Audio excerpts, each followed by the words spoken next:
Please select a mission.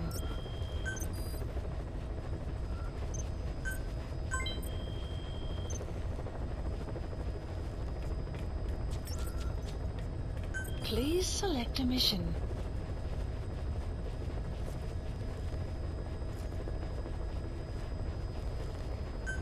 Mission accepted. Heading to Afghanistan.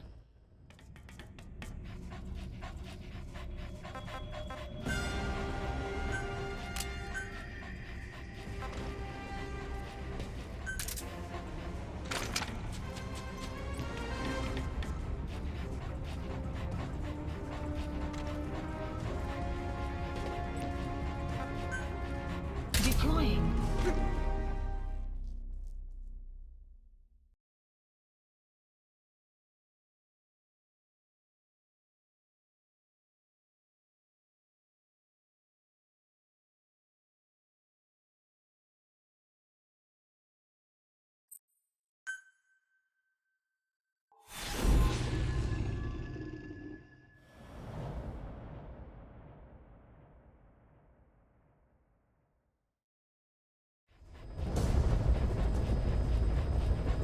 Find and extract the missing CIA agent. The target was laying low with the friendly Mujahideen during the vocal cord parasites incident. The man headed back to OKB-0 after the Soviets recaptured it. Check the target's VI on your iDroid.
Presence detected.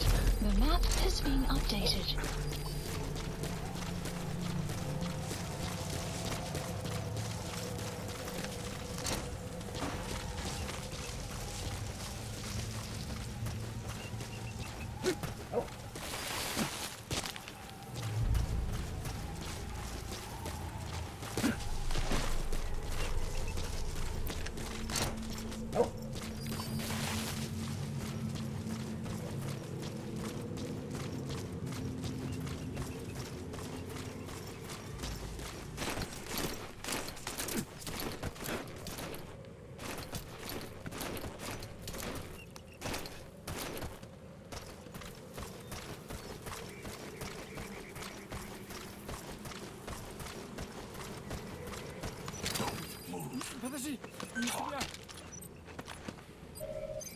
Where are your friends? The map has been updated. Analysis complete.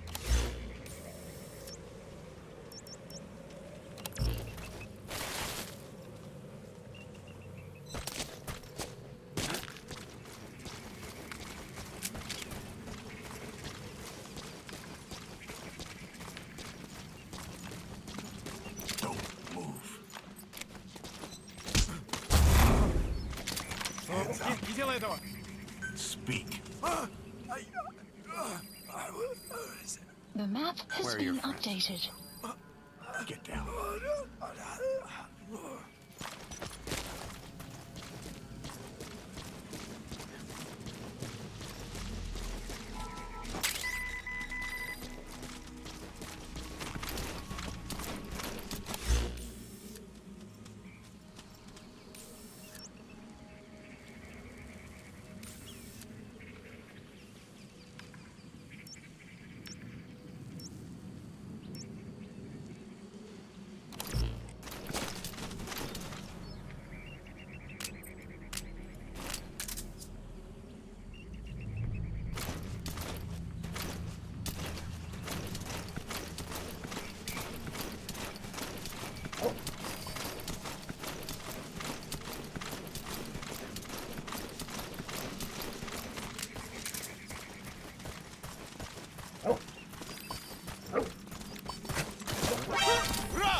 extract the target alive. He might be able to tell us about what went on at OKB-0. Updated.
Where are your friends? Lie down. The map has been updated.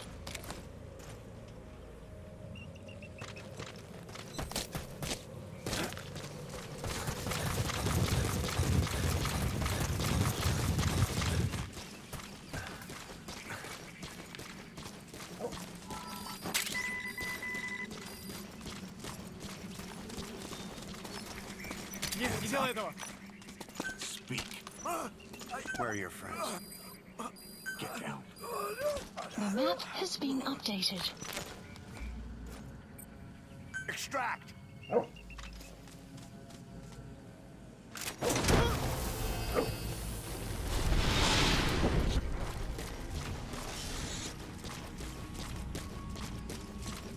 He's coming too. Roger that.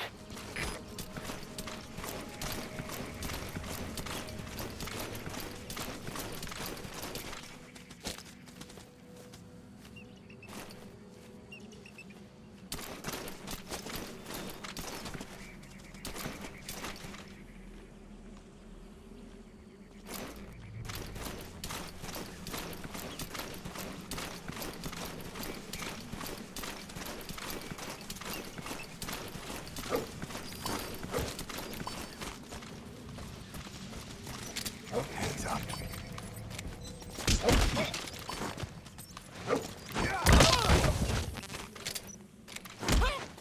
Не делай этого! Spit it out. Where are the others? The map has been updated.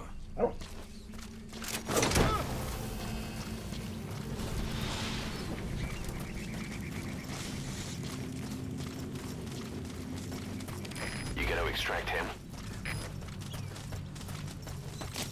Enemy presence detected. The map has been updated.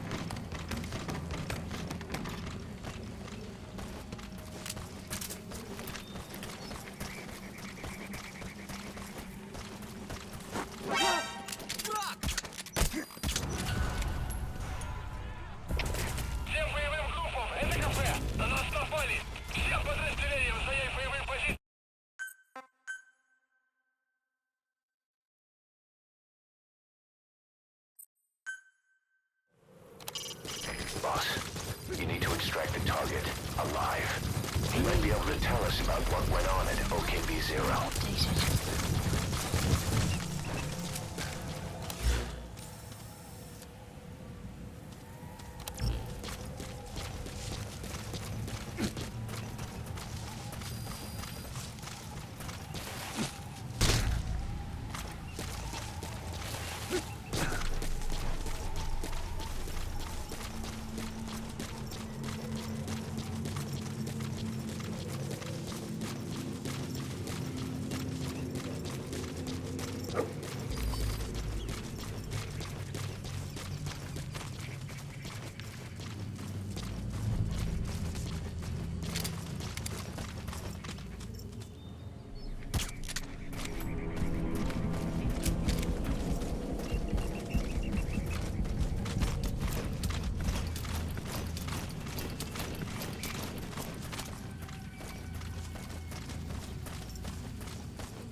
делай этого!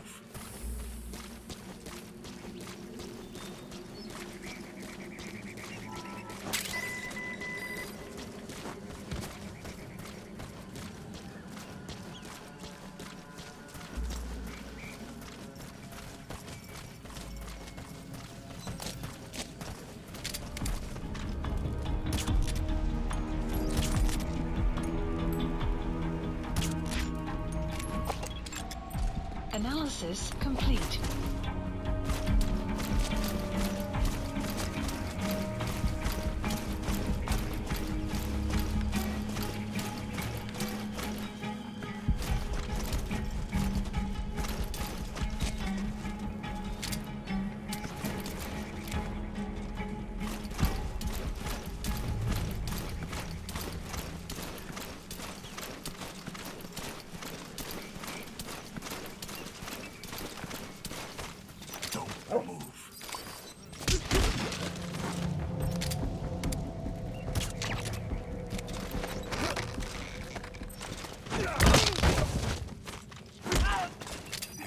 Я не хочу умирать! Talk. Where are your friends? The map has been updated.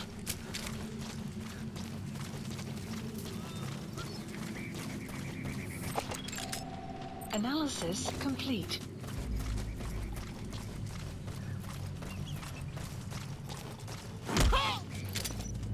Нет, не делай этого!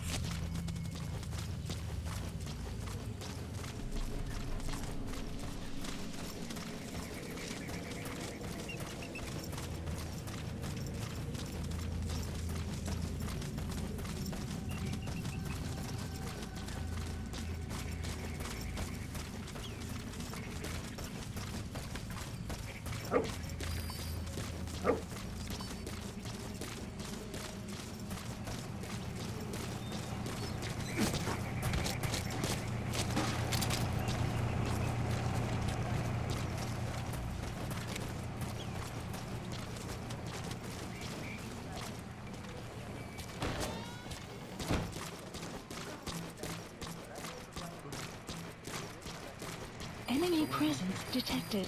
The map has been up. Analysis complete. Ну почему?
Extraction arrived at Mother Base.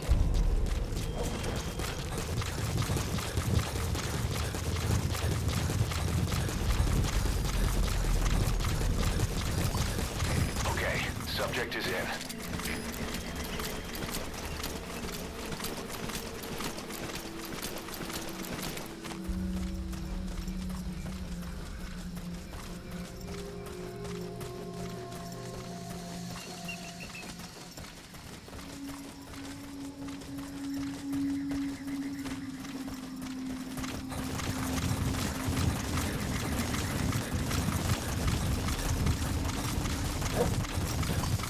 Extraction arrived at Mother Base.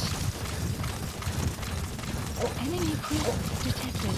The map has been updated.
Incoming 2.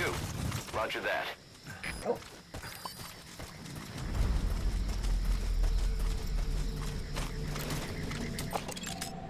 Analysis complete. The map has been That looks like the target.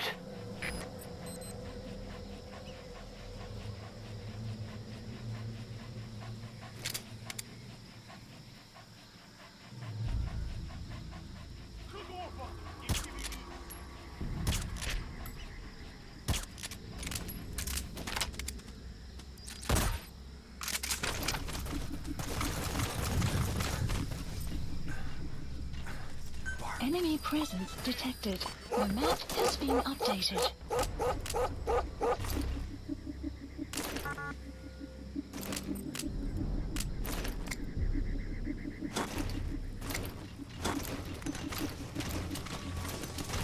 Sun will set shortly.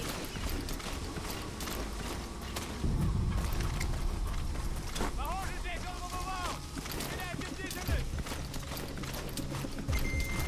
That takes care of the squad searching for the target. Now you just need to extract him.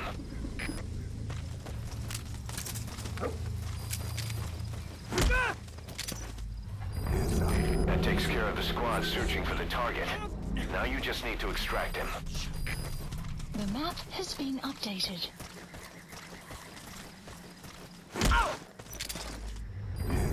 That takes care of the squad searching for the target.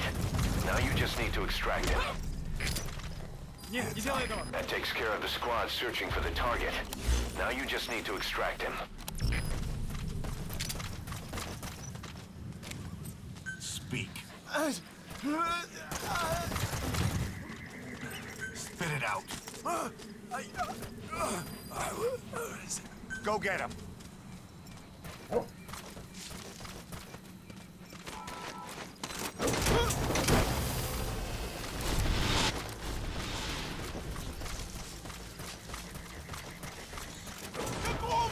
Subject on board.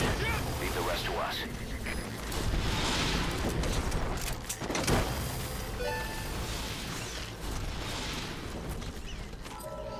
Target extracted. Exfiltrate the hot zone, boss.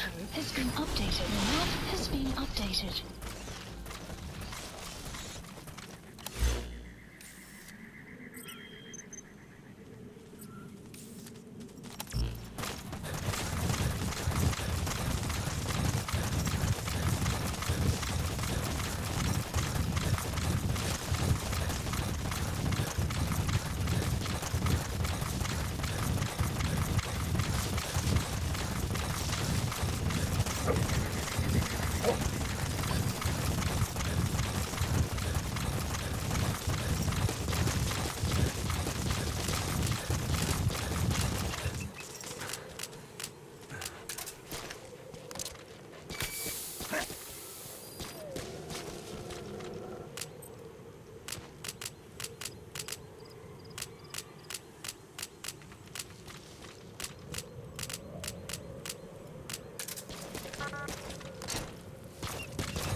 Enemy presence detected. Extraction arrived at Mother Base.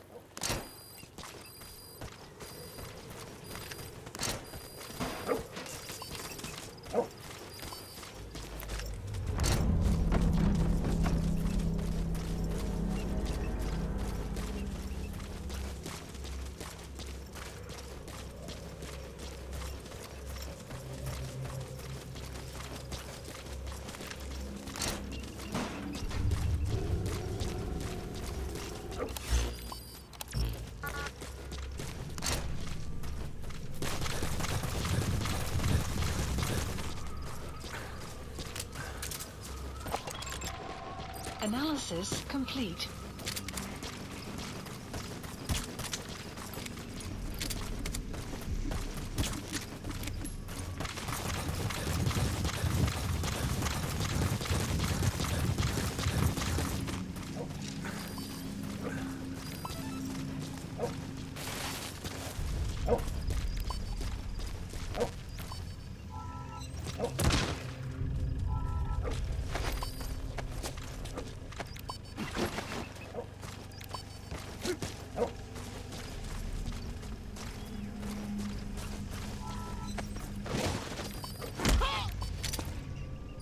делай этого! Spit it out.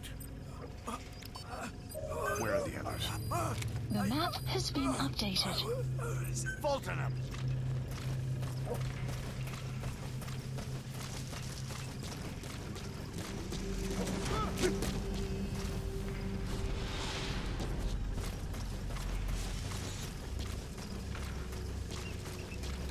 He's coming too.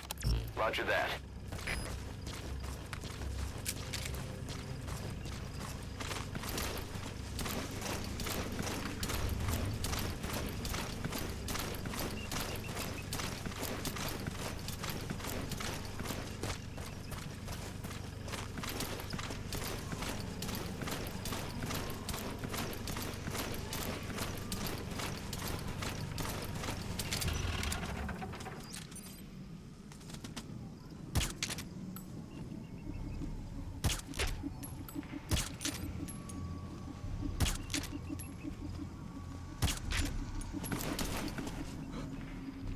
Эй! Ты в порядке? А? Куда?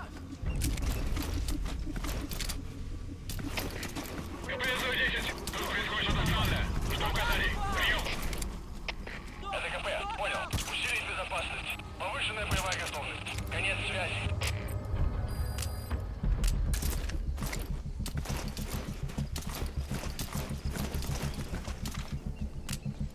Смотри. Как ты? Ты в порядке?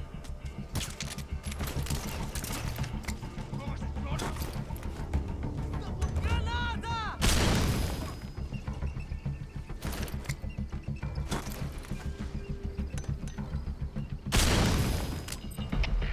КП это Дмитрий Ей. Атакуем с неизвестной позиции. Прием. Это КП. Понял. Будьте начеку. Выкурите врага. Конец связи. Перегруппироваться!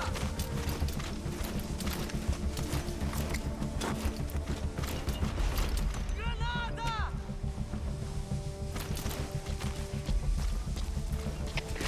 КП это Дмитрий 2.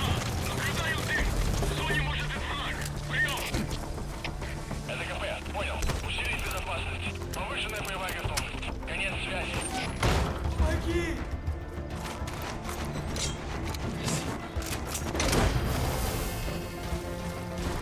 Extract.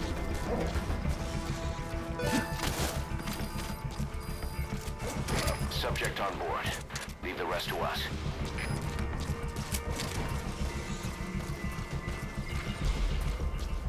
You gotta extract him.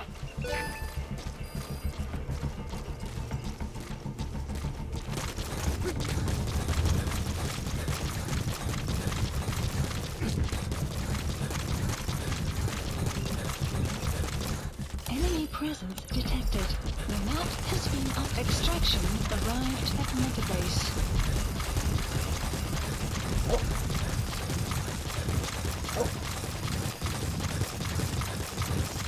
Exfiltrated. That's it.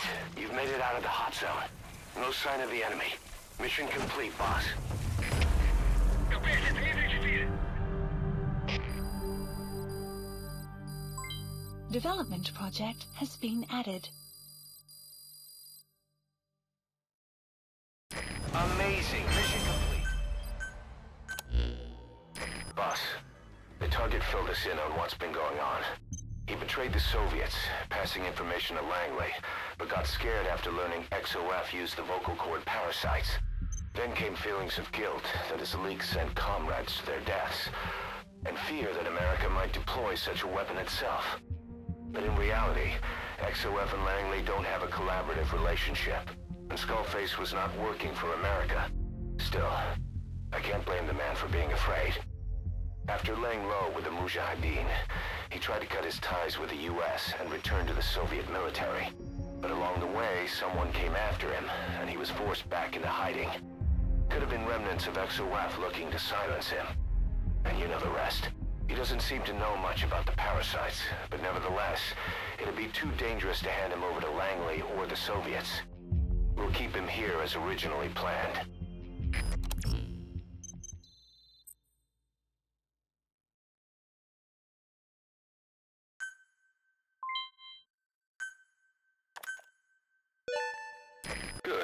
captured it alive.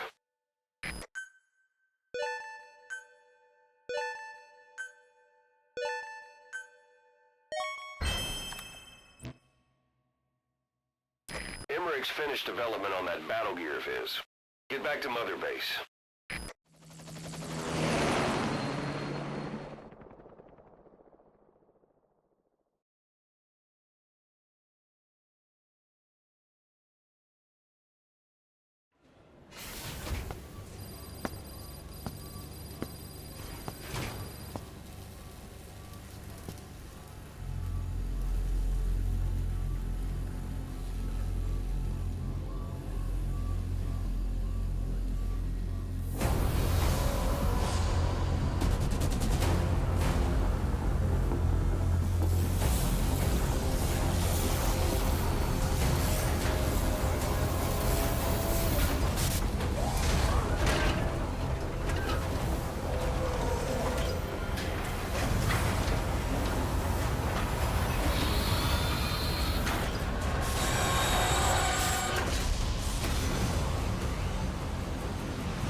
The battle gear is an armored weapon developed to take on hostile bipedal weapon systems. But unlike the Soviet-funded Walker gear, the battle gear still hasn't been properly field tested. I'd like to assign a combat unit to take it on dispatch missions, so that we can evaluate its capabilities and reliability. Assuming you've got no objections, give the order to dispatch the unit from your iDroid.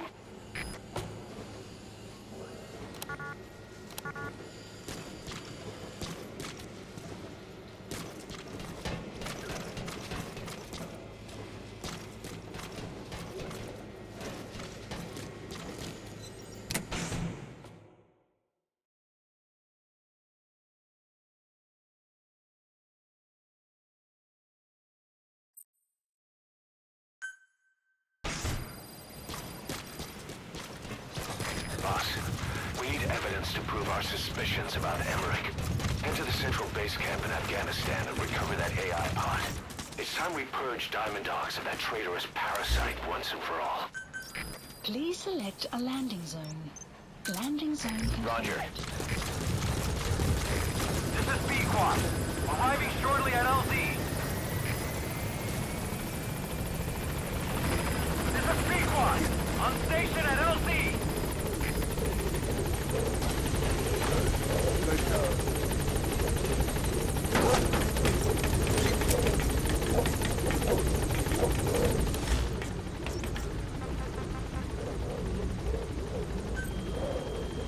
Gaining altitude.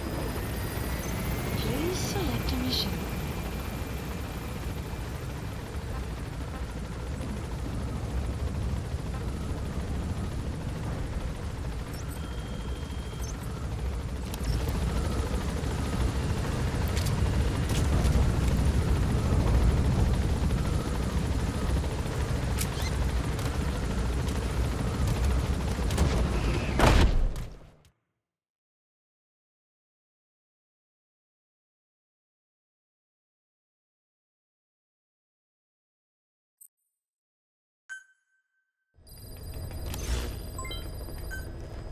Boss, we need evidence to prove our suspicions about Emmerich.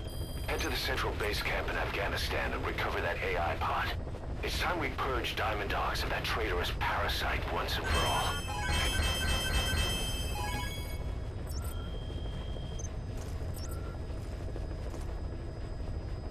Please select a mission.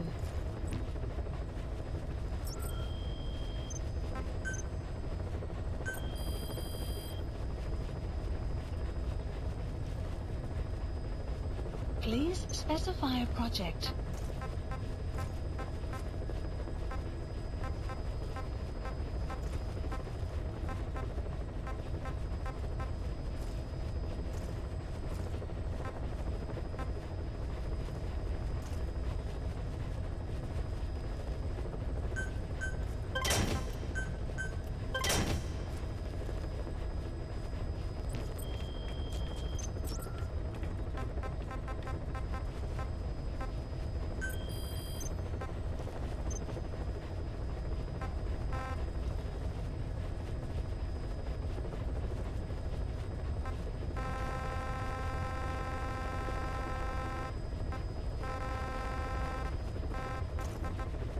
Please select a landing zone. Caution, rain approaching. Heading to Afghanistan.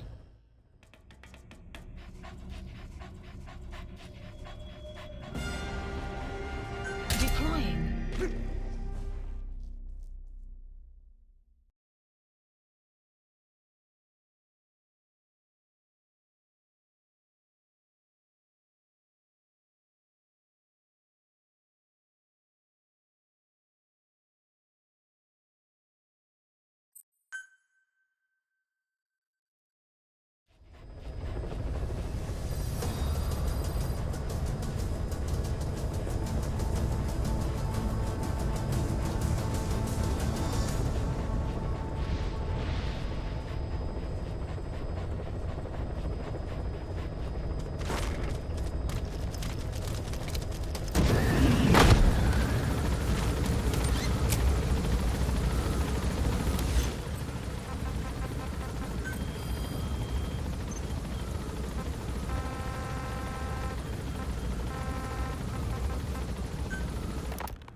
You mentioned that the man on fire was crushed under Sahelanthropus in its hangar.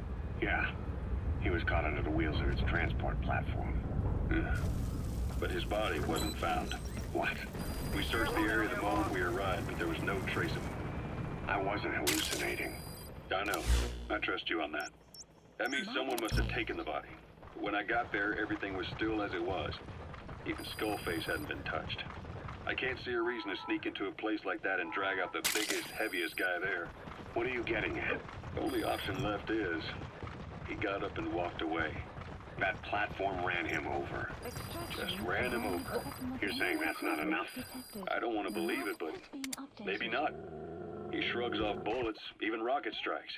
There's no reason to think that would finish him. It seems ridiculous, but I'll start gathering eyewitness accounts just in case. If you dig up anything concrete, I want to know. You'll be the first, if I dig anything up. But I hope to hell I don't. No kidding.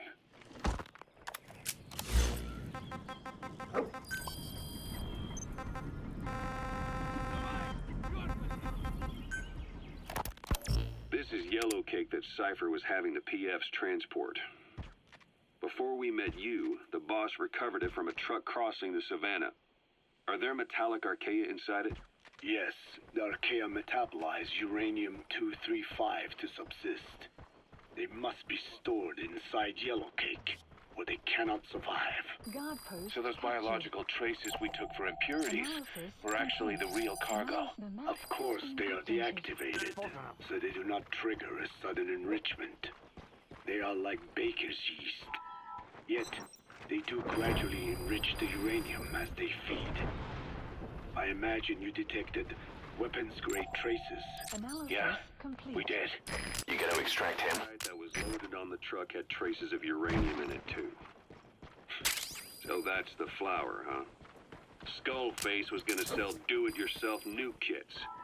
The uranium-enriching archaea complete with the user's manual. And the ores with the uranium could be sourced by the client or provided by Cypher. Even the trace amounts buried in common ores can be enriched to weapons-grade uranium by the metallic archaea. Proving that must have been the most important factor of the trials. That and the ability to successfully prevent detonation. So if the amounts of uranium in the ores are low enough, they can get past any inspection. And you only need a tiny amount of the archaea to act as the yeast. No great challenge to smuggle that either. The first step towards saturating the world with nukes. His plan. That was not my intention. My only goal in developing the metallic archaea was to save the Dene. What made you think a tool for creating undetectable nuclear weapons would save your people? After 70 years, the Dene reclaimed the Navajo nation from which we were banished. We bore all the hardships of poverty, but we were proud to live off the land we called our own. But in the moment the atomic bomb was dropped on Hiroshima, everything changed. I don't get it. The nuclear arms race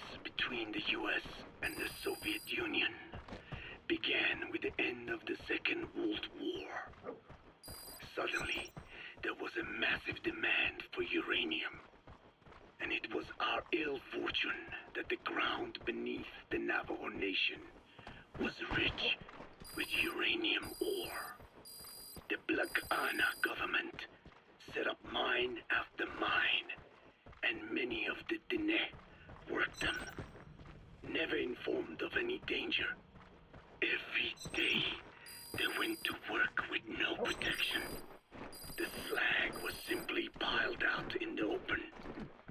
When rain fell, uranium traces left behind would seep out, and when the ground dried, it was blown about as dust. Land and water were contaminated, irradiated. Many of us became sick and died. That pain lives on to this day. I had no idea. Wanting more than anything to revive the land my forebears left to me, I was delighted upon discovering microbes that eat uranium. If they could be domesticated, I believed we could rid our land of uranium. Were you successful? No. The research called for funding on a colossal scale. But nobody was willing to invest with no prospect of a return. And that's when Skullface showed up. Correct. I can save you and your people. We share the same will. That is what he said to me. And I believed him. Blagana forced me to abandon my uranium cleanup work and focus on nuclear weapons. And he held all the Dene hostage. Today, the uranium mines within the reservation are finally closing down. It is simply less expensive now to source uranium overseas. New victims, different places. But uranium is a tactical resource. To rely on a foreign country for it is a difficult decision to make. And he was in the perfect place to influence that decision. He could have condemned your people to the mines forever. The contamination comes not only from uranium. The fallout from the Nevada nuclear test also settled on our lands. As if our fortune were not already bad enough, we are also downwinders. To save the Dene, I must complete my original research.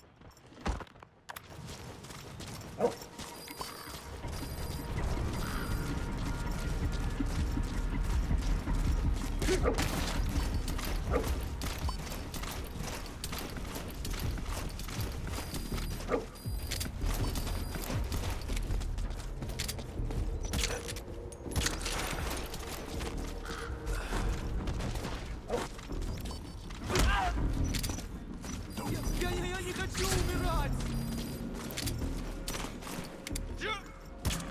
Ау, в порядке?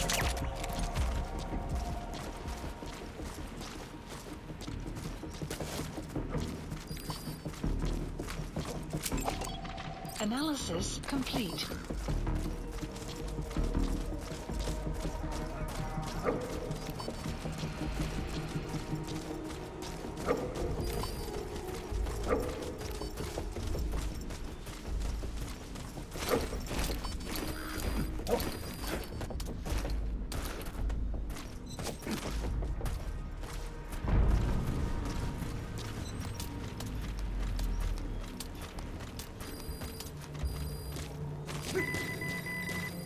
Extraction arrived at Mother Base.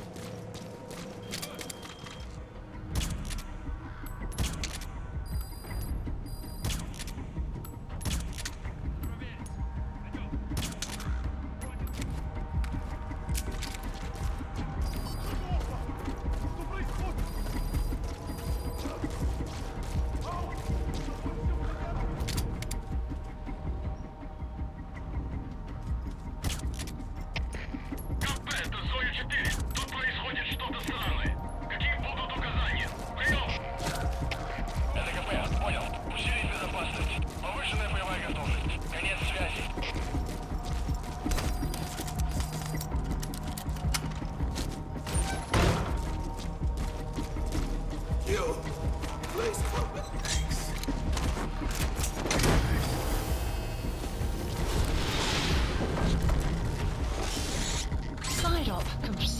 Use list.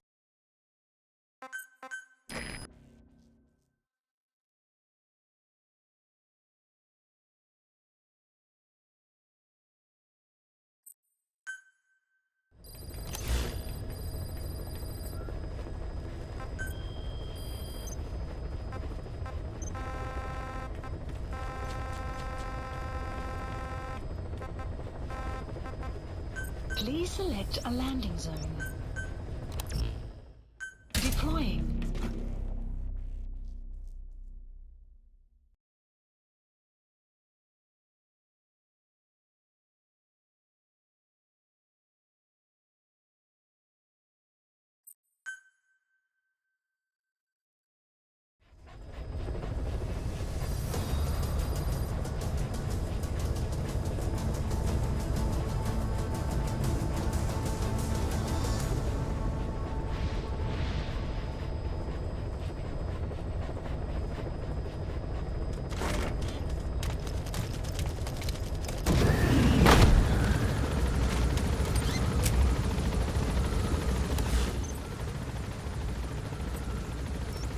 Marker placed.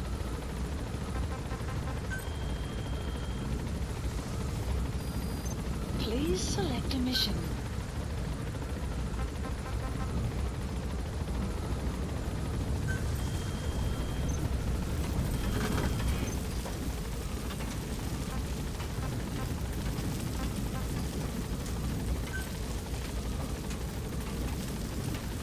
Unit dispatched.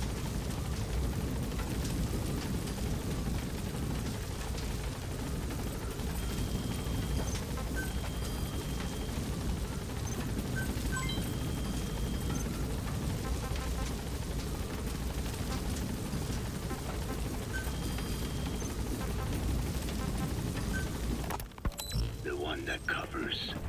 The parasite that lives on the surface of the skull's bodies is what gives them their power. Similar to my children who live in my skin. I modified the parasites I isolated from the body of that old man, differentiating them with various abilities. One that can blend perfectly into its surroundings by exposing the pigments in its cells at will. Another that, by harboring multiple species of metallic archaea, can oxidize and reduce metal. Isolating the one that covers and transplanting it into an artificial medium should provide the same abilities as the skulls, but they can only subsist within a human body. Once transplanted into the medium, they will eventually die. Another thing, the weakness of the one that covers is desiccation. Their surface moisture loss is greater than ours. The reason they give off mist is to alleviate this by releasing the salts inside them as microparticles. That's the target. Denses around them, appearing as mist. But this dries out the atmosphere until they cannot even produce mist. And once their supply of water from the host runs out, He's coming too. Roger that. they, along with their host, enter a form of suspended animation. However, a similar effect occurs if they come into contact with a large amount of water. Rain, for instance. The one that covers will temporarily abandon other processes in its eagerness to absorb the water. You gonna extract him? Make the weather your ally.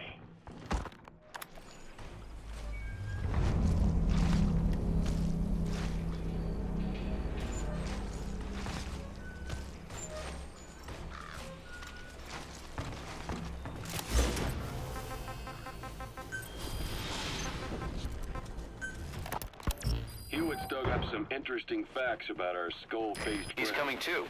Roger that. Years ago, he was exiled to South Africa, stripped of political power. The upshot's that he ceased being a serious threat, in Cypher's eyes anyway. They eased up on surveillance, giving him an opening to establish his own military unit, one that answered to his will alone. Those men likely had no idea their orders were coming from Skullface.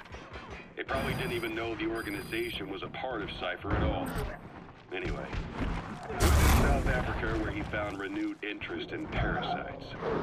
And when he discovered the vocal cord parasites, he began to make his plan. Wipe the English language out of Subject on board. Leave the rest to us. Not by taking men's lives, but by taking their tongues. In his eyes, the greatest symbiotic parasite the world's ever known isn't microbial. It's linguistic. Words are what keeps civilization, our world, alive. He's coming too. Roger that.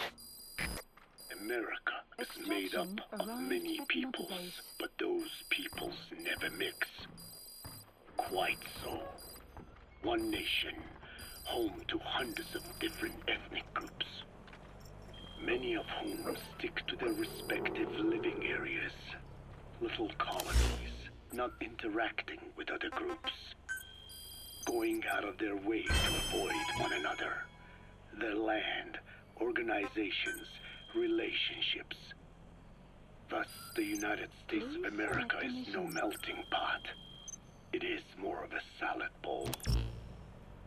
It is not made up from one people, but for its minorities to function in society, a common ground is needed. Language.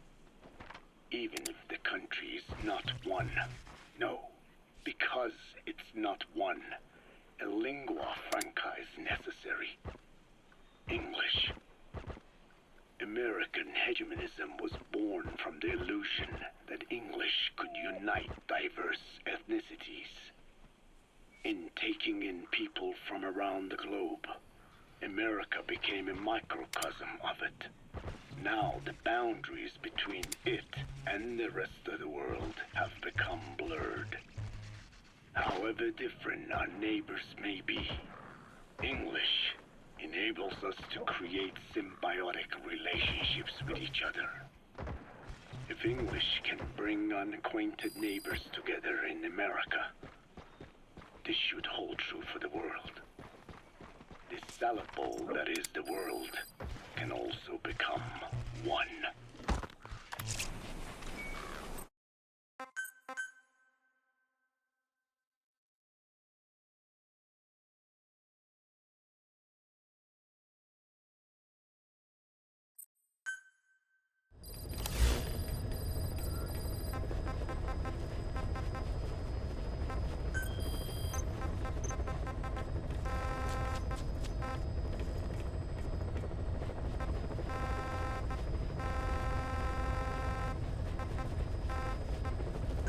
Please select a landing zone. Deploying.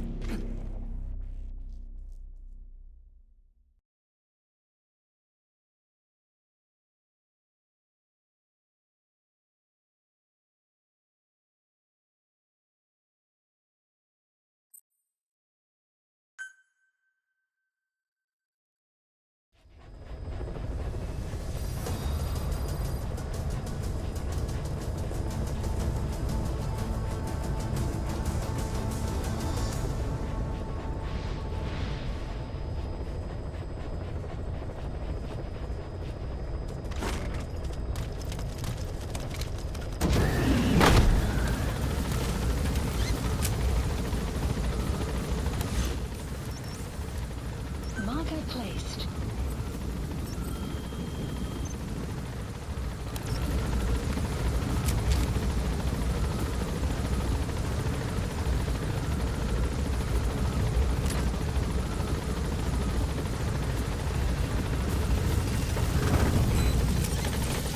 Be careful down there, boss.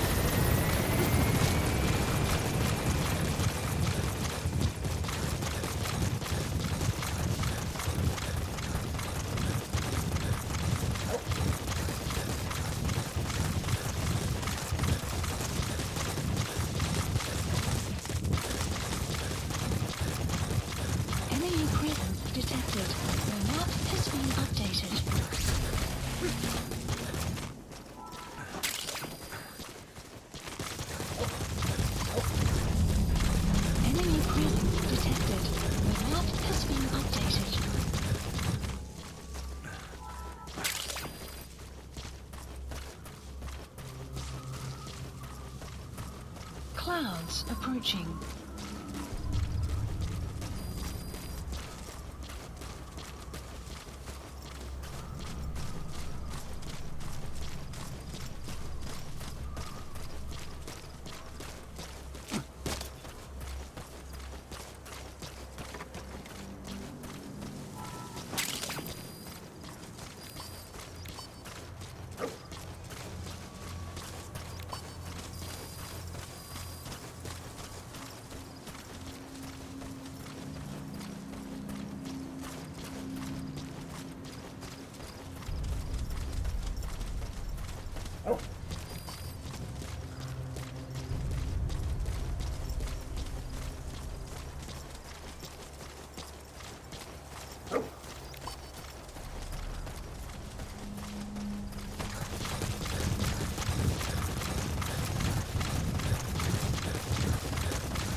Противник не обнаружен. Прием!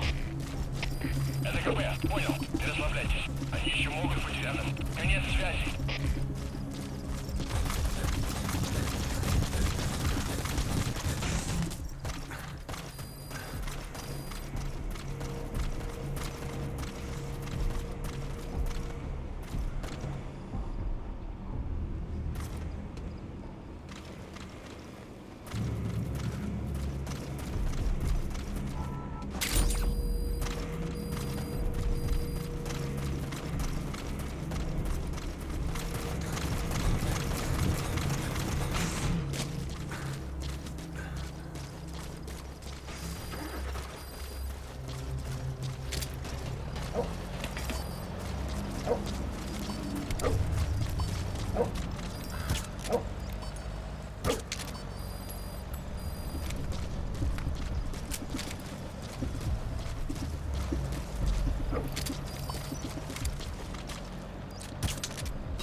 Has been updated. Нет, не делай этого! Spit it out. Нет, не делай этого! Speak. The map has been updated. The map has been updated. Don't speak. The map has been updated.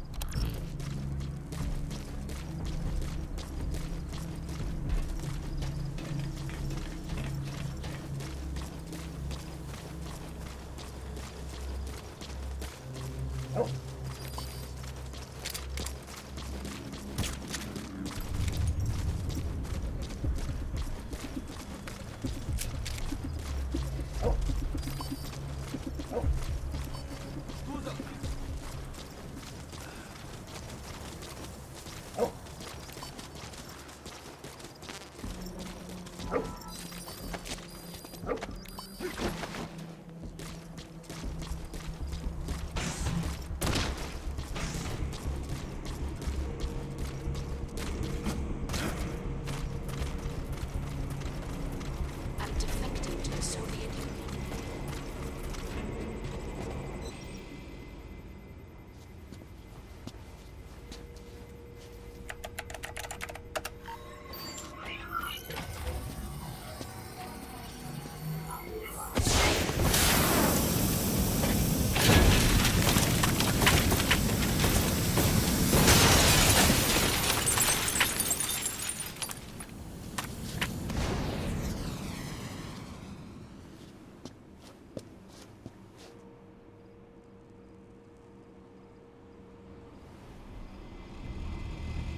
AI pod launch confirmed. We'll pick it up. I wonder what kind of secrets are buried in it. I'll let you know if we learn something. Got a report from the intel team. Remember how the man on fire was crushed by Sahelanthropus? Well, the Soviets recovered his body. Could he really be dead? Boss, head for Yaha Ohu's supply outpost and secure the man on fire's body. If Skullface was right, and a thirst for revenge can turn a man into a demon and keep the dead alive, then this man on fire who's been coming after us ever since you woke up, well, that just might be what's left of our old friend Volgan.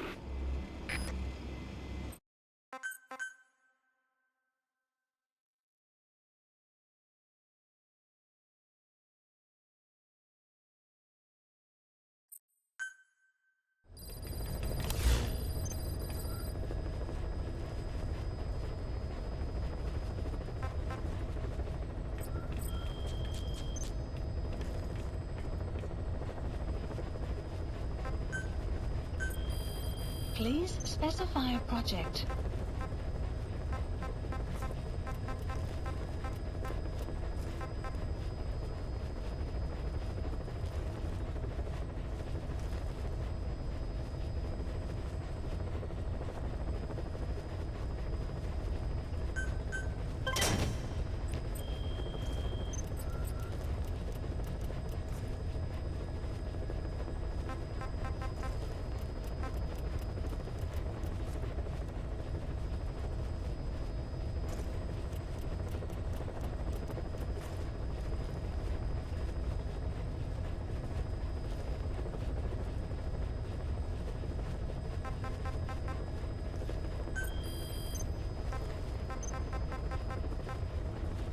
Please select a landing zone. Deploying.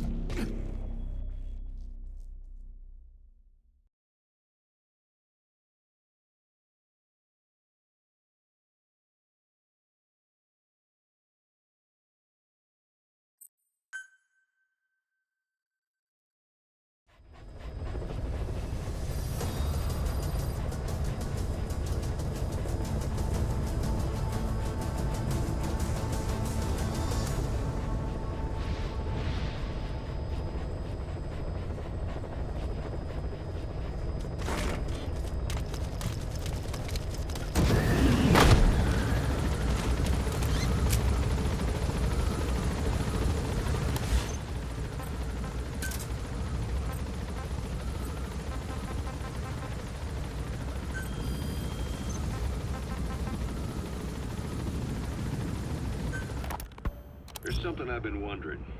Why are you called Code Talker? During World War II, the U.S. military used the languages of different tribes, including the Navajo, as codes, right? I know the term Code Talker was used to mean people sent to the battlefield to speak in those codes. Were you one of them? Our mother tongue was indeed used for war. But I did not go. I was already over the conscription age. However, I was made to help craft the codes that were spoken. So in a wider sense, you could call me a code talker for that. Navajo is a complex language, and virtually no one outside the U.S. speaks it. They must have thought it was the perfect language to use as a code. Yeah, in the end, the Japanese never cracked it. The cipher is king in information warfare. Of course, they didn't simply speak in Navajo. They created substitutions for words according to a code book, and then translated those into our language. Young Diné was sent to the front lines of the Pacific Theater as code talkers. To fight is an honor for the Diné. They were the pride of our people. But I cannot say this history brings me joy. Words are alive. When they are spoken, life is breathed into them. They become a part of the listener. Our words were transformed into lifeless ciphers and used for war. This, after the Black Ana spent generations suppressing the language. Yeah, I'm sorry. So I guess we shouldn't be calling you Code Talker, huh?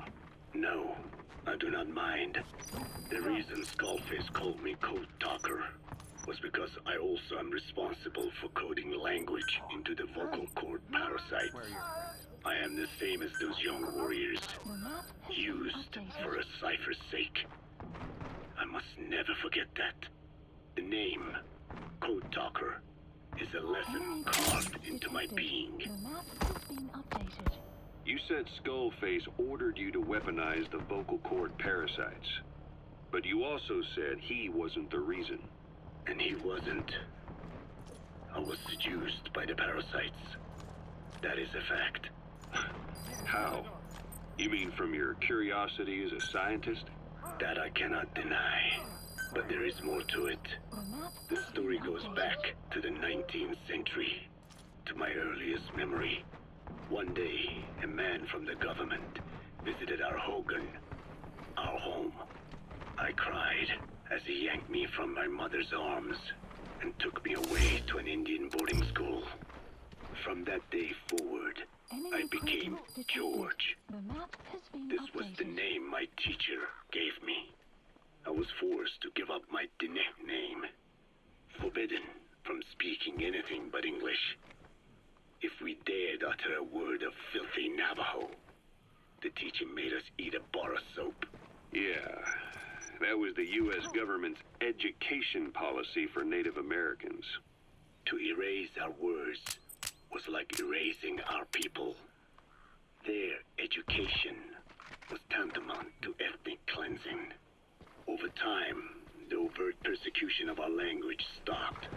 But to this day, it continues to be eaten away by the lingua franca, that is English. Many of the Diné outside the reservations can speak nothing else. And it isn't just our language. Across the world, minority languages are being destroyed by dominant languages. Many are on the verge of extinction. Enter the vocal cord parasites. Yes, I began thinking that minority languages needed some sort of deterrent against dominant languages.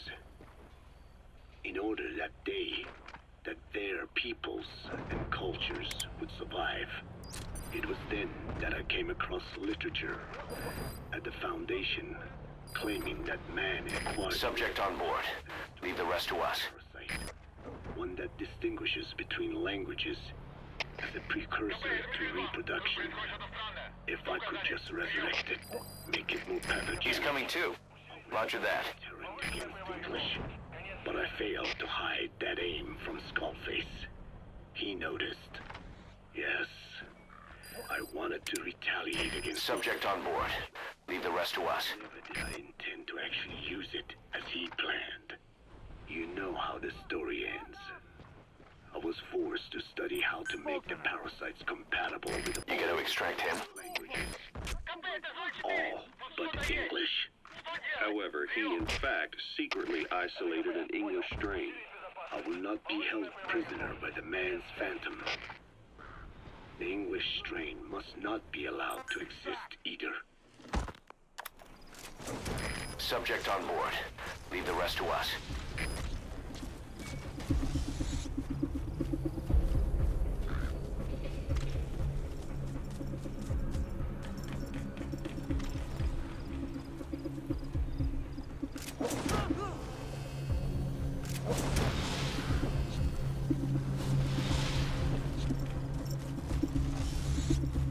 He's coming too. Roger that. КП, это зона 4. Тут что-то есть. Что делать? Прием. Это КП, понял. Усилить безопасность. Повышенная боевая готовность. Конец связи.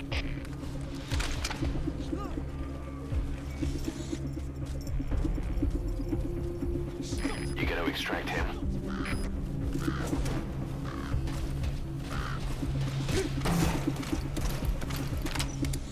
Clouds approaching. Subject on board. Leave the rest to us. Fulton him!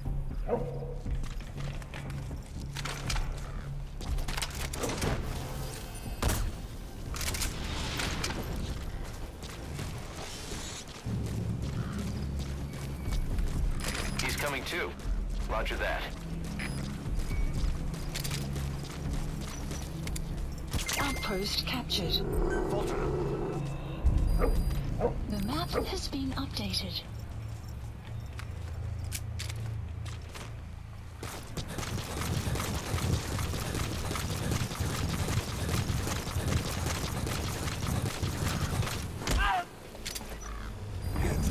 Subject on board. Leave the rest to us.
extract.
Extraction arrived at Mother Base.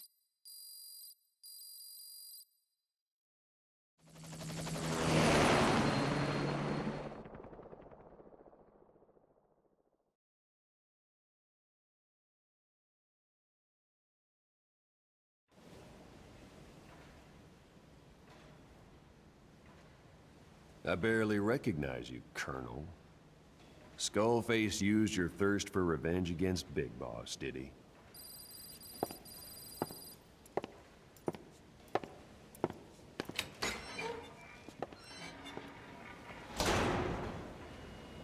Boss, I've updated the mission list. We've received some new job offers. The details are on your iDroid.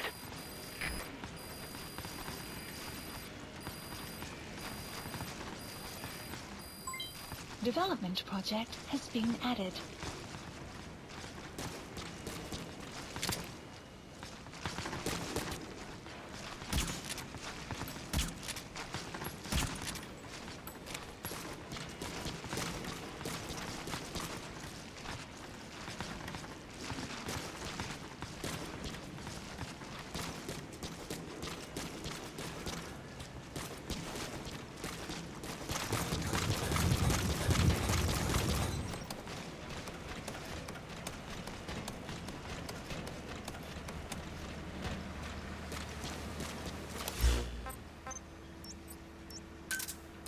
Roger.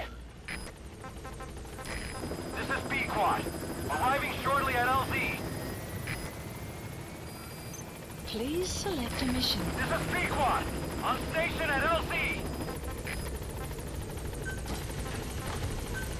Unit dispatched. Unit dispatched.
Side ops list updated. Mission list updated. Please specify a project.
Commencing platform construction.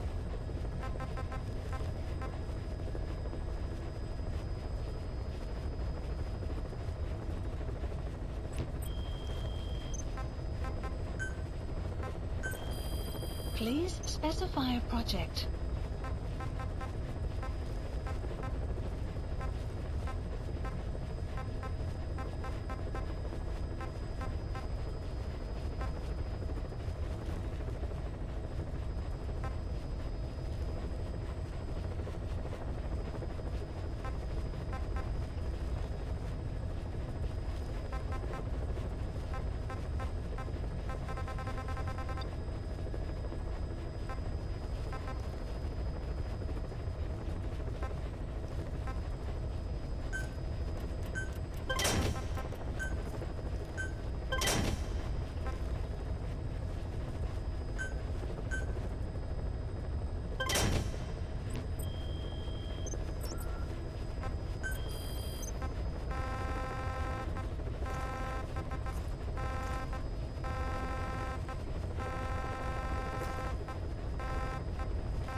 Please select a landing heading to Afghanistan.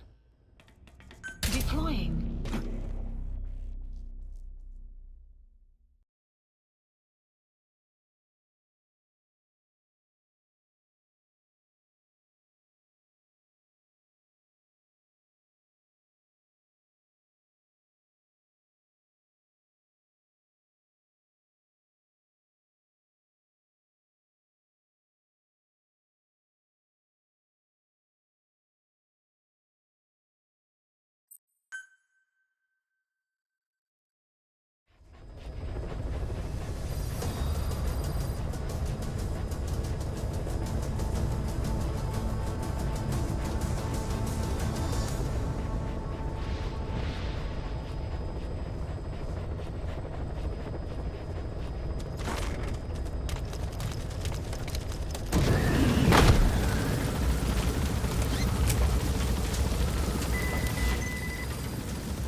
Placed.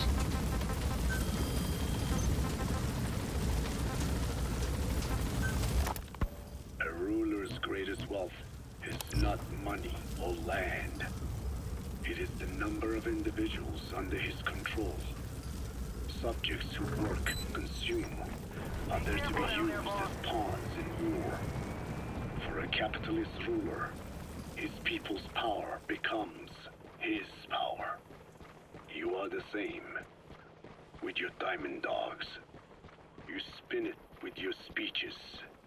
But what you're doing is bringing as much talent as you can into your little domain. Every person another feather in your cap. Yes.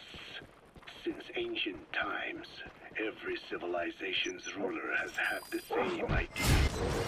When people unite under one will, they become stronger than the sum of their parts. And the one will is the ruler's will. And what do rulers use to bring people together? Language. In the Old Testament, it is written that only one language was spoken in Eden. A shared tongue that united all of humanity. Mankind eventually grew aware of its power and harnessed that strength to build a tower to the heavens. The mighty Tower of Babel. This angered God, who splintered the language of man, and the tower was never completed. Languages emerged, and the earth was divided as men went their separate ways. Every age is the same. A ruler's first order of business, after conquering new land, is to force his tongue on its people. Ancient Rome, Napoleon, and now Zero. English is wreaking havoc around the world right now. The British Empire tilled the land with war as its hoe, then began planting the seed that is English. Eventually, American capitalism became the new instrument. To play its game of wealth, you only had to abide by one rule: English. By exploiting people's desires, English has become a leash that people gladly wear around their necks, it would seem.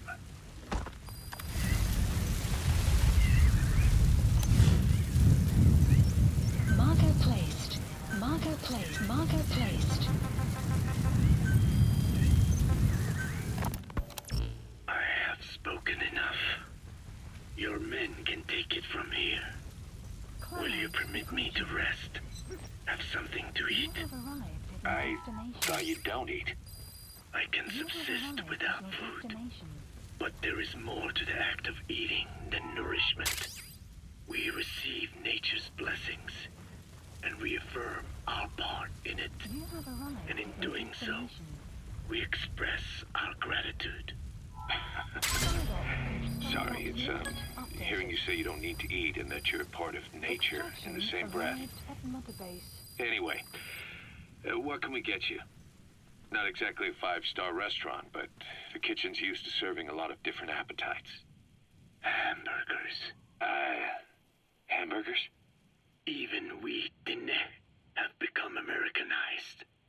I eat them often back home. And you just can't let them go. Well, as far as symbols of the American Empire go, hamburgers are pretty good. The victory of capitalism. Your people suffered so much at the hands of America. And you asked for hamburgers.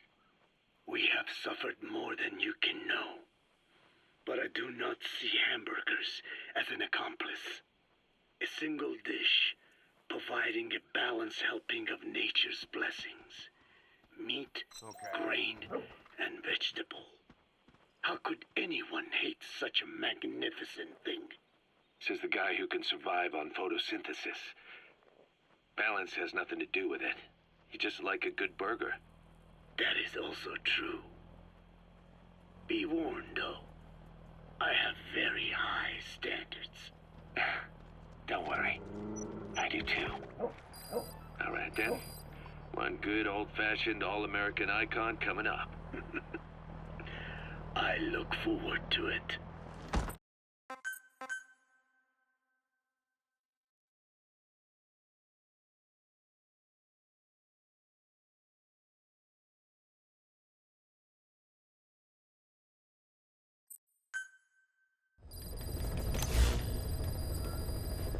Boss, about that AI pod you retrieved from Emmerich's research facility.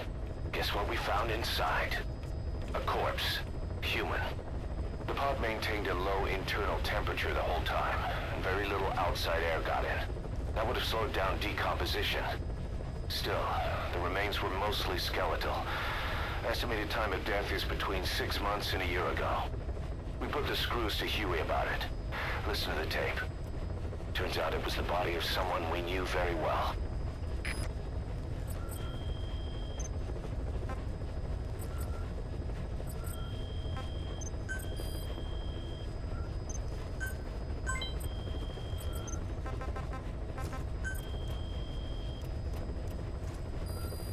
Please select a mission. Unit dispatched.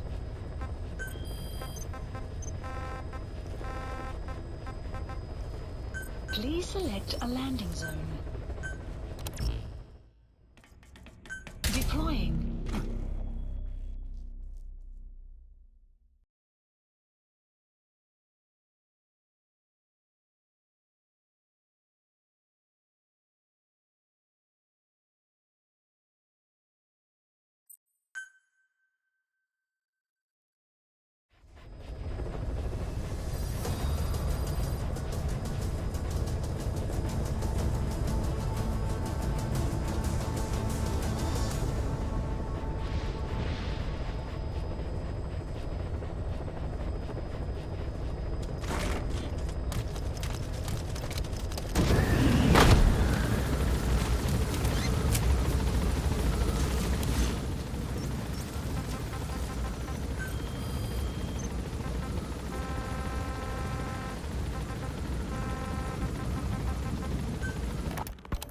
What were they doing in Zoya Badia balloon?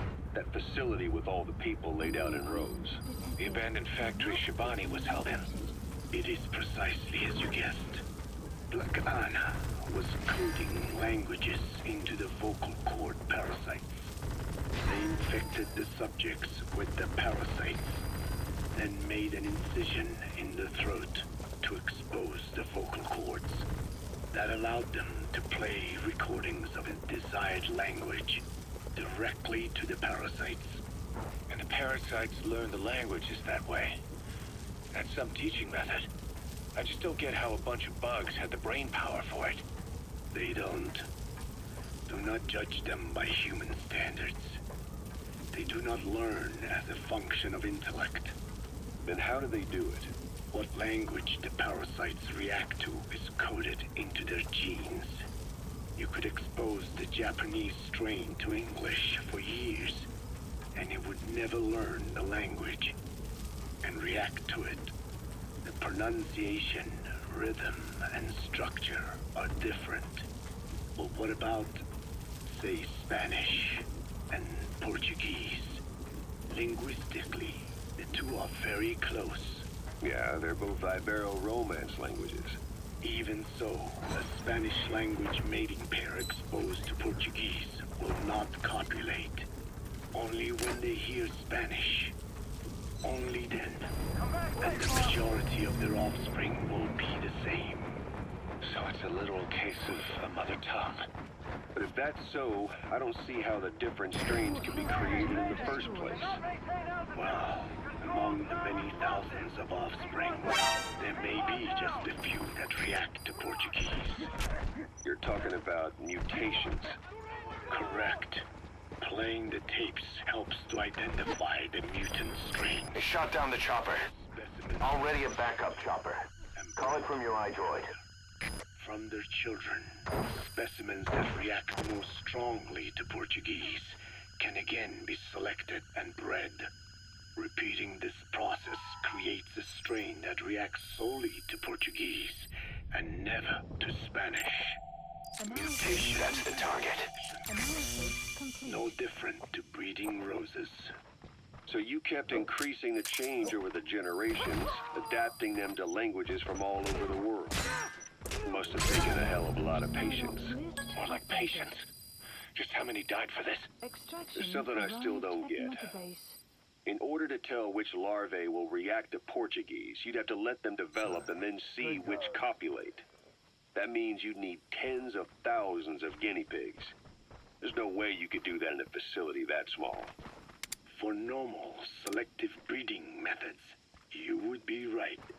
But there is a more effective selection method when training the vocal cord parasites. Go on. It is not only when mating that the parasites listen for language. Shortly before hatching, larvae display markedly increased activity in reaction to particular language.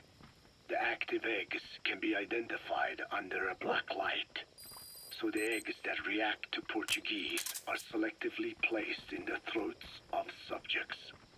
So you see, narrowing down strains that react to the target language is an effective process. Though I'm sure that even so, many lost their lives to create the various strains.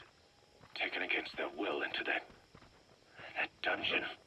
There are two reasons for playing the tapes for the parasites. One, to isolate the eggs that respond to the target language. And two, to cause the specimens raised from the selected eggs to mate. I get how the system works, but why do they respond to language before they even hatch? It's not like they can mate from inside an egg. It is because the larvae learn the language before hatching. You mentioned that what language the parasites respond to is hard-coded into their genes, and that they don't have the brain power to actually learn a language. But then you say that the larvae at Nzoia Badia Bulu were learning the languages in the egg. Your story doesn't add up. Your country is home to a unique songbird. The Japanese bush warbler. Sure, what of it? What a beautiful call it has.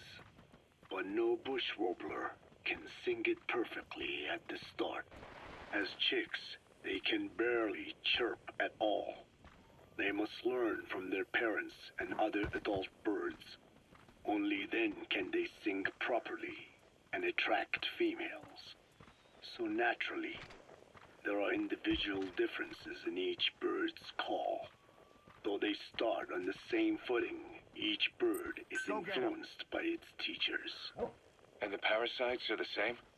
Like the birds, the parasites have a genetic predisposition towards a particular language. But while in the egg, the larvae's ears are tweaked by listening to the voice of the host. This tweaking ensures that the grown parasites will react better to the host's speech pattern. Why would they have an ability like that? Well, there are distinct regional differences within even the same language. Rare is the language that has no unique dialects. Yes, learning the host's speech pattern before hatching attunes the larvae to whatever twist of pronunciation it will encounter. This adaptive ability is what makes them so formidable. I see. So a language requires selective breeding, but the parasites can learn dialects by themselves.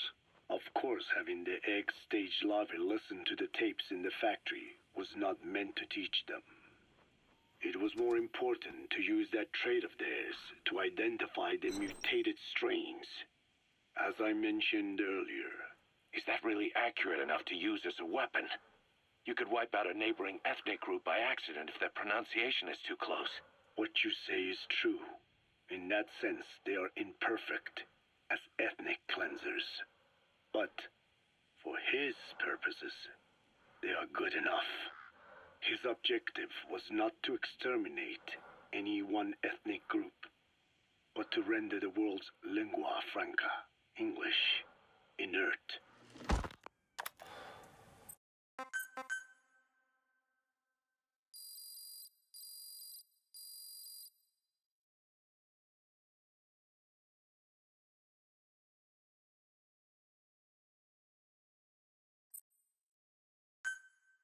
Extraction arrived at Mother Base.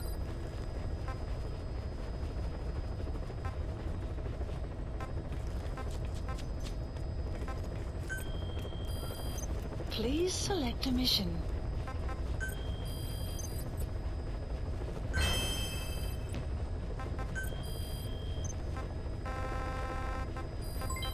Development complete.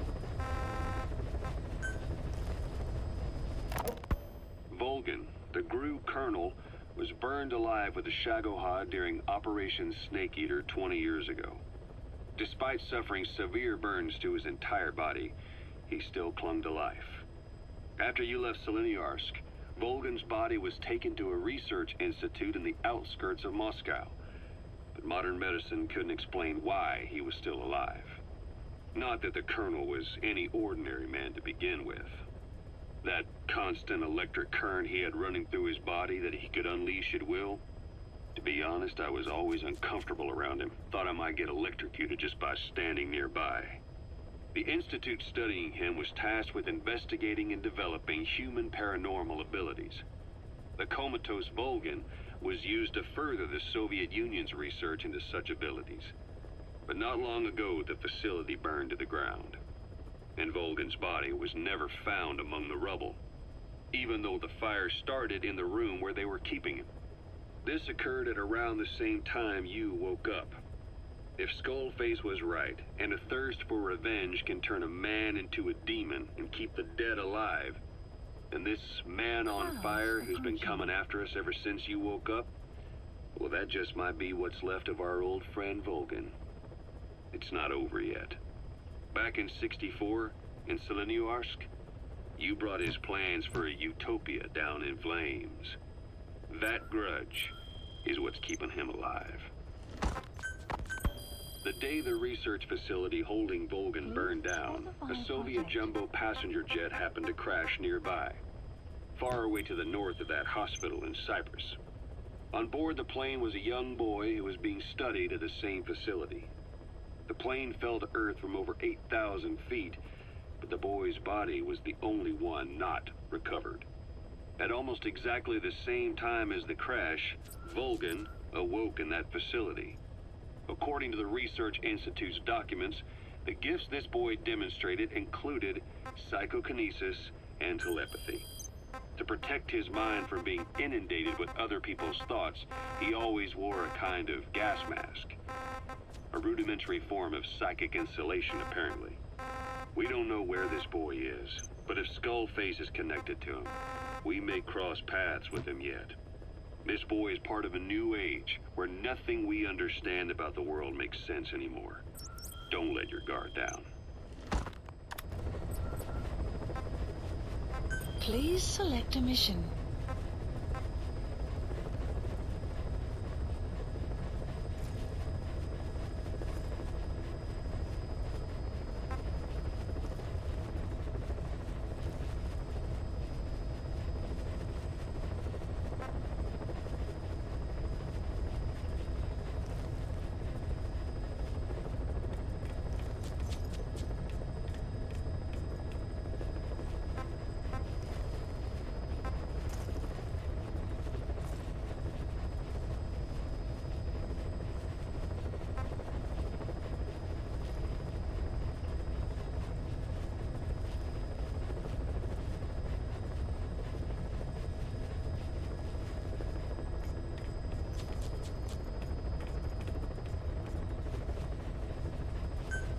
Mission accepted.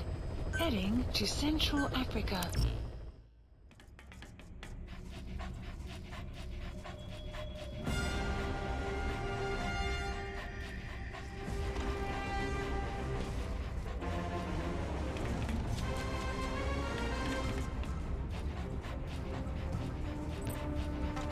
Clouds approaching. Please select a mission.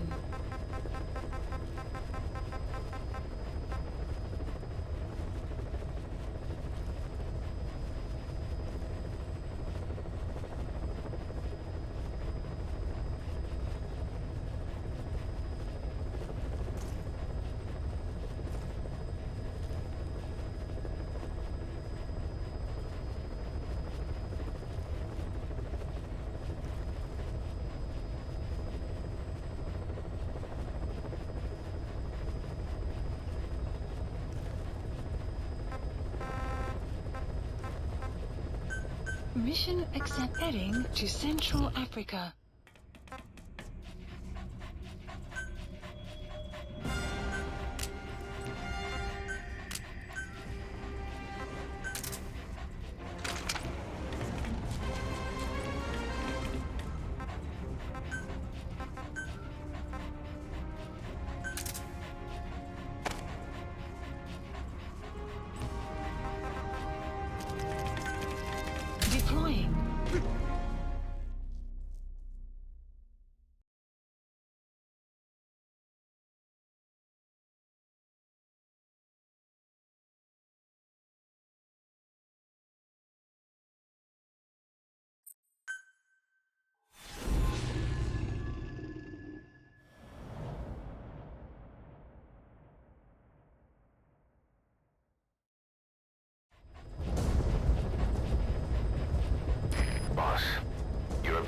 is to steal an entire truck from a PF convoy. We don't have a fix on the truck we want, but the intel team has spotted the unit that's been tasked with escorting it. They're stationed at the guard post to the north of Nova Braga Airport on the Savannah. The rendezvous with our target is any time now. Start by heading to that guard post. Then follow the escort unit. It should lead you right to the target truck. Boss, extract them from the mission area. You can check the target details on your iDroid.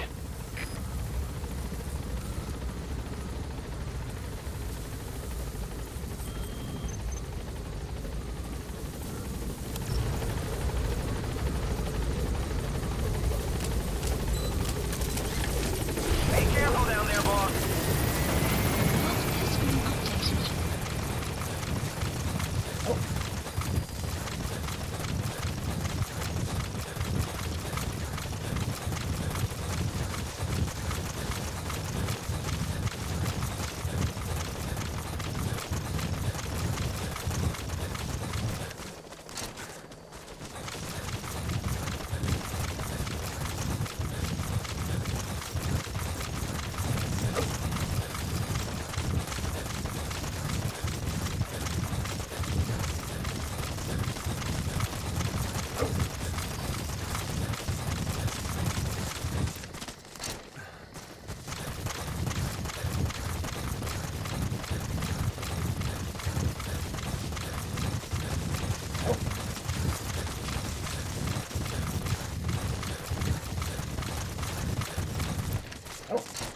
Map has been updated. Enemy presence detected. The map has been updated.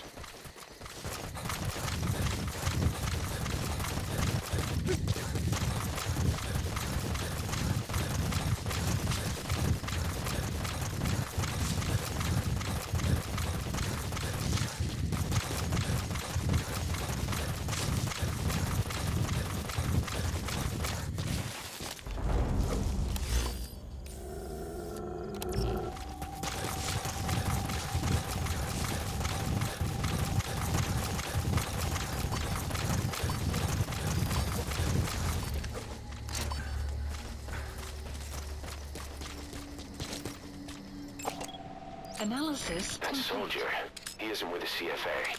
What could be so important that it would require 2 major PFs to guard it?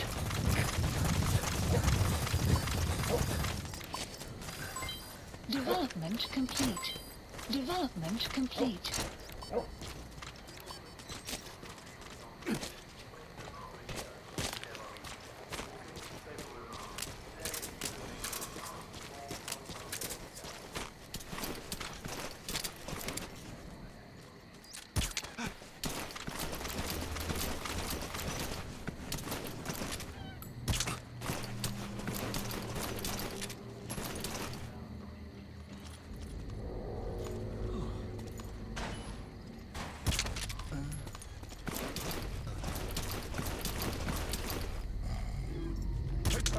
What's come on?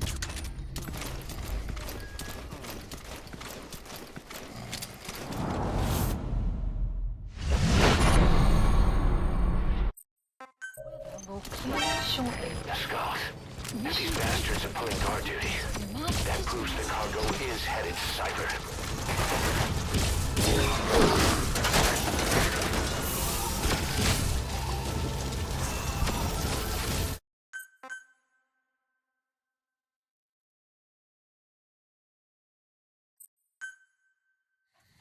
Extract the PF transport truck.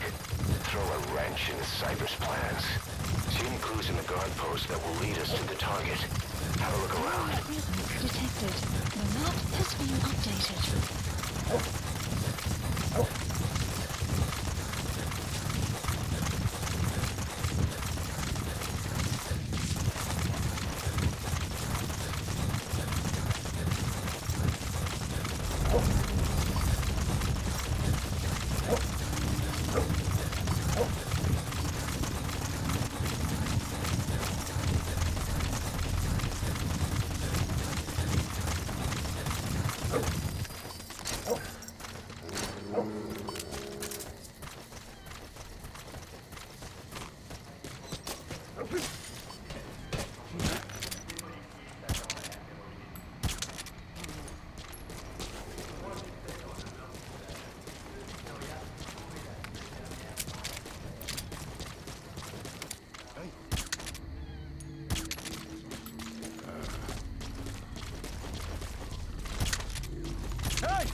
bastards are pulling guard duty. That proves the cargo is headed to Cypher. Mission info has been updated.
objective.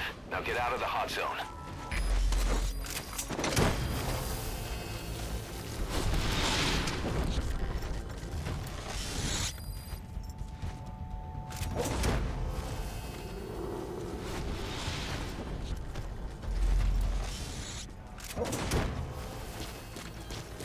Subject on board.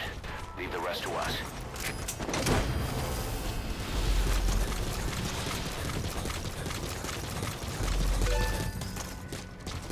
He's coming too. Roger that.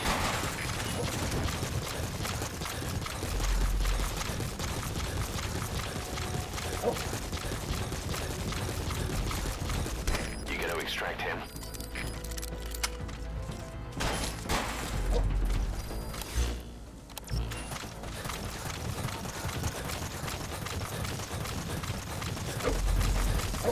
Enemy presence detected. The map has been updated. Exfiltrated. All right, you're out of the hot zone. No enemy forces in pursuit. Mission complete.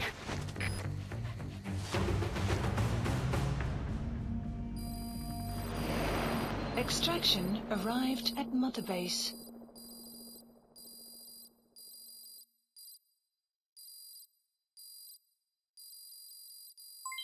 Development project has been added. Amazing. Mission complete. Boss, we searched...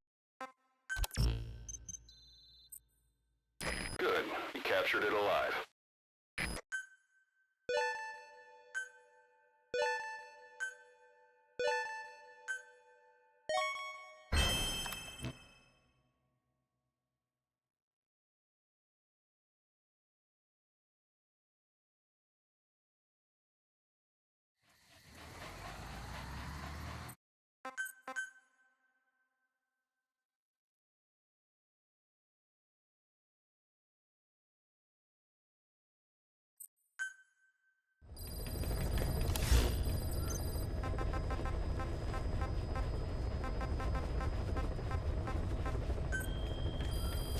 Please select a mission. Please select a mission.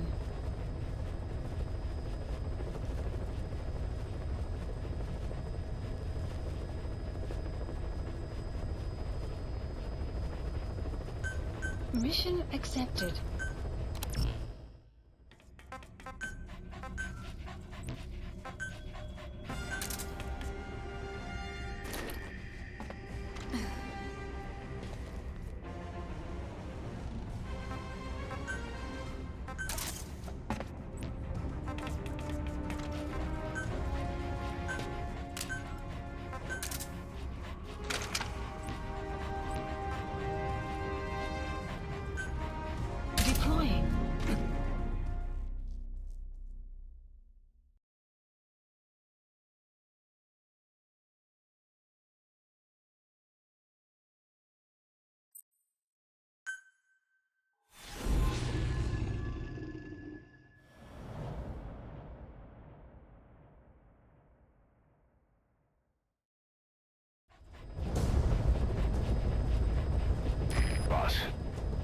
threat comes from the People's Movement for the Liberation of Angola, also known as the MPLA. The PF at Ditati Abandoned Village has been supplied with walker gears. Your job is to eliminate them all. Destroy them, extract them, whatever you see fit. This just might get us closer to the walker gear supplier, Cypher. Good luck, boss.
Enemy presence detected.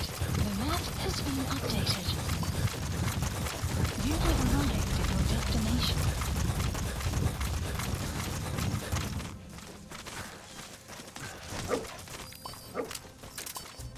The targets have been deployed to that outpost. Find and eliminate all of them.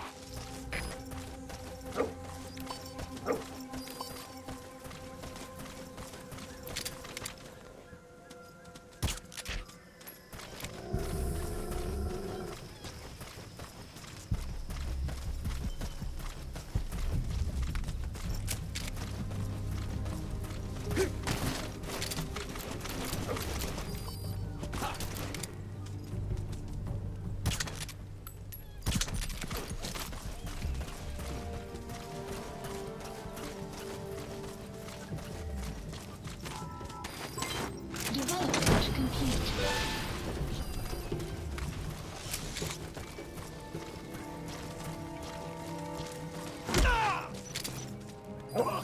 What is it?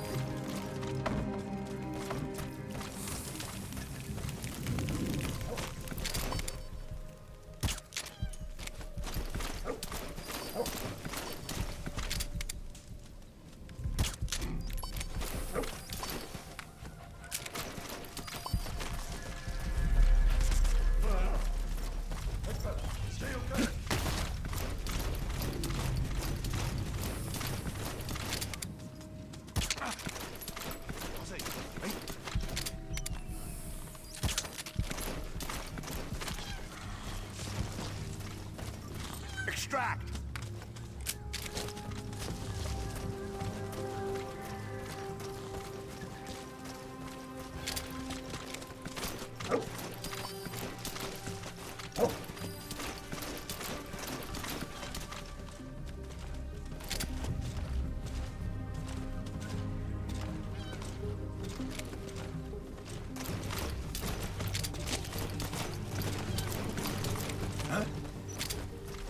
Hands up.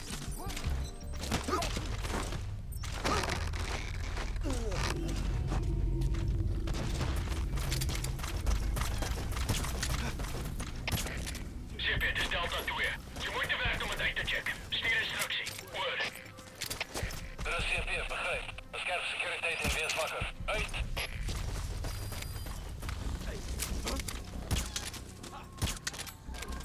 Fulton him!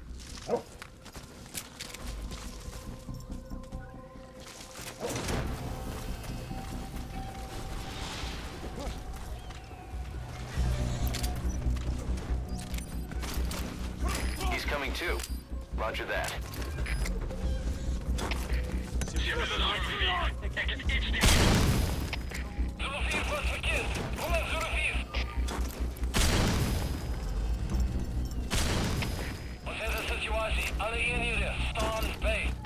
gotta extract him.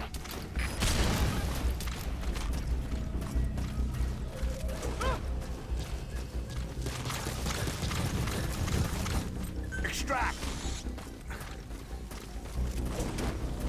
Subject on board. Leave the rest to us.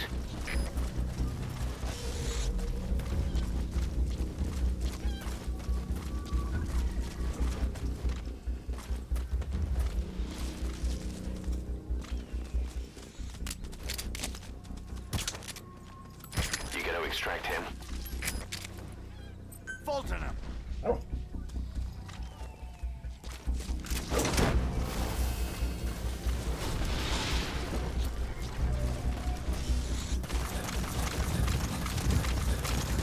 He's coming too.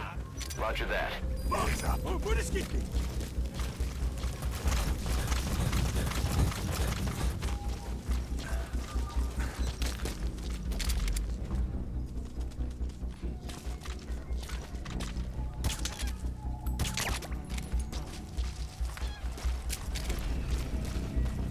Extract!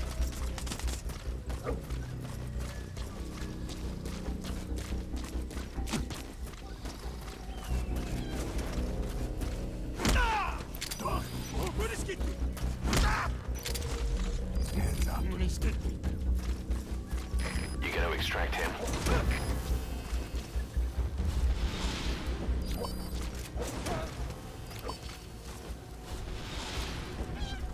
Subject on board. Leave the rest to us.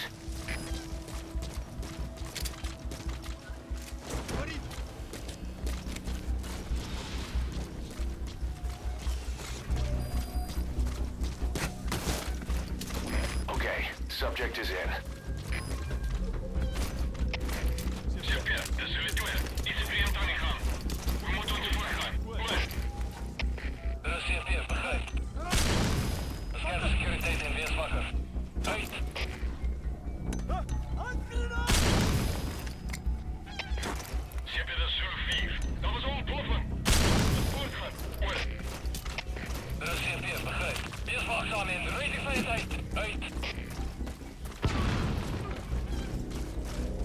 Fulton him!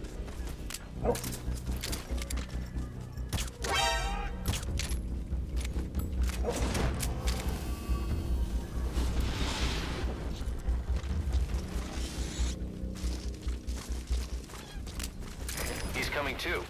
Roger that.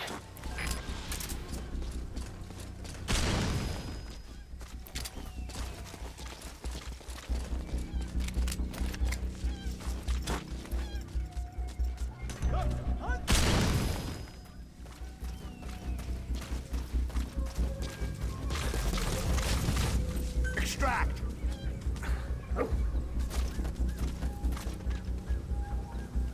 Fulton him!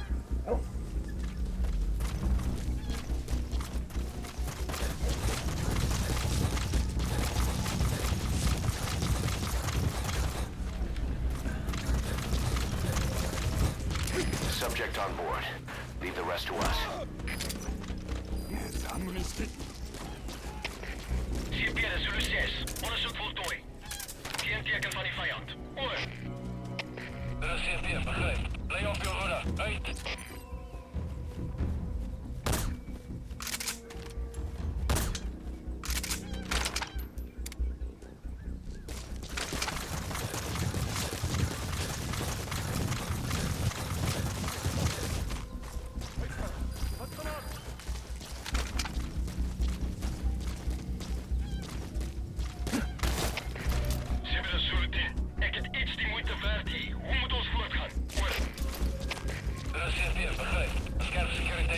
Extract!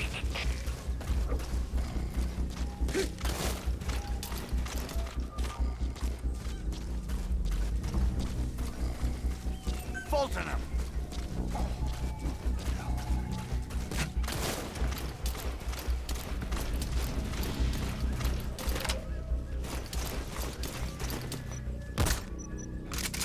You gotta extract him.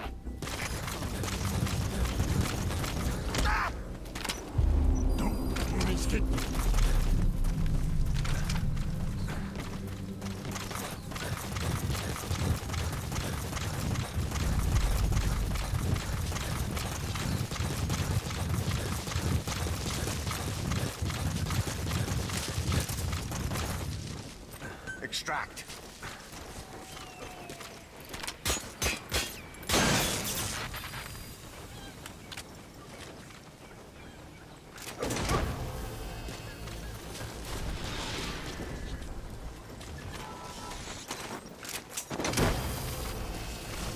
He's coming too. Roger that.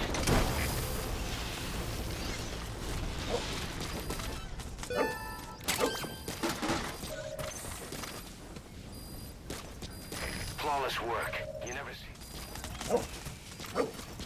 Nice work. Keep it up.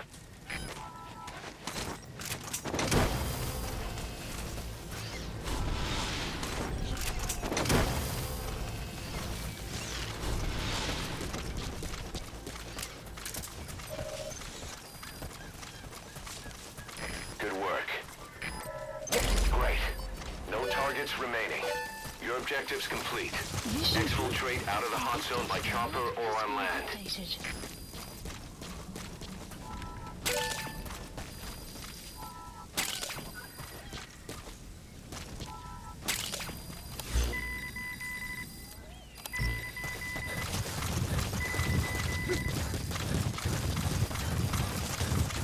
Extraction arrived at Mother Base.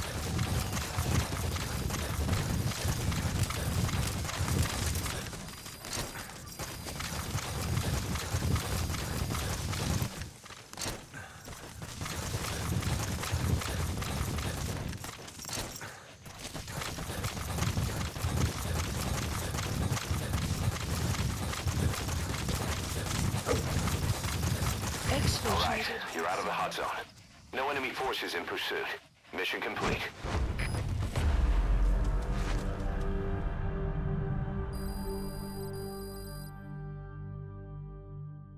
Amazing. Mission complete. Boss. Good. You captured it alive.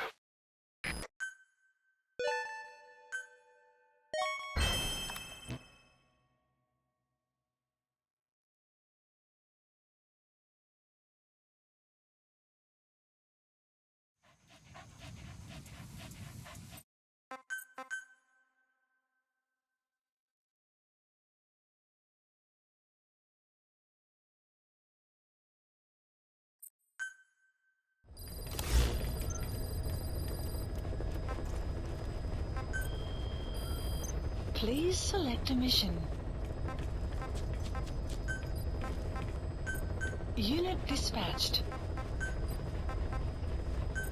Unit dispatched. Unit dispatched.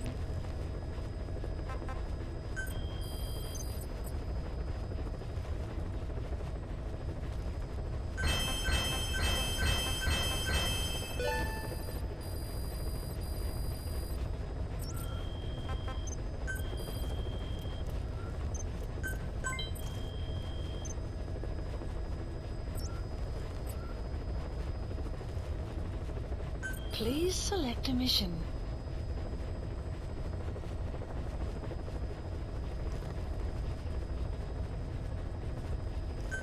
Mission accepted.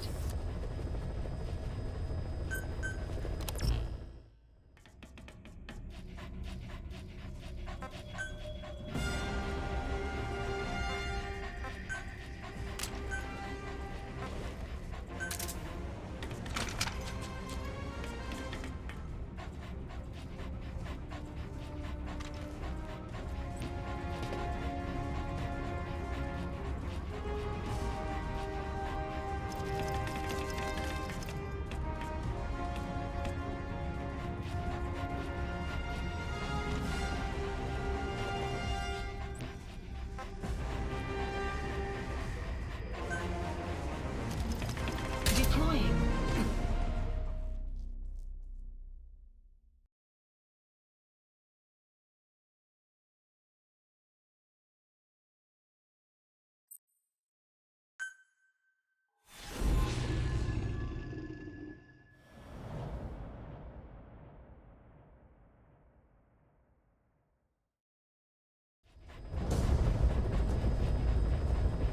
Boss, Code Talker's research has been stolen.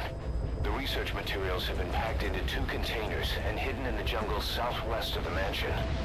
Enemy extraction choppers will be there any minute.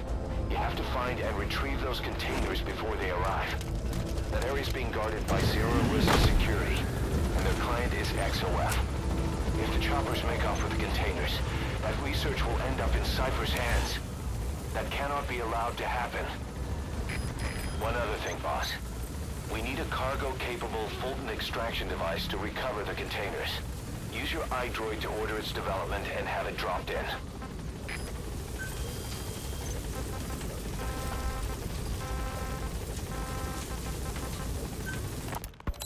Fine. Yes, Strangelove was doing AI research in that lab. Why hide that until now?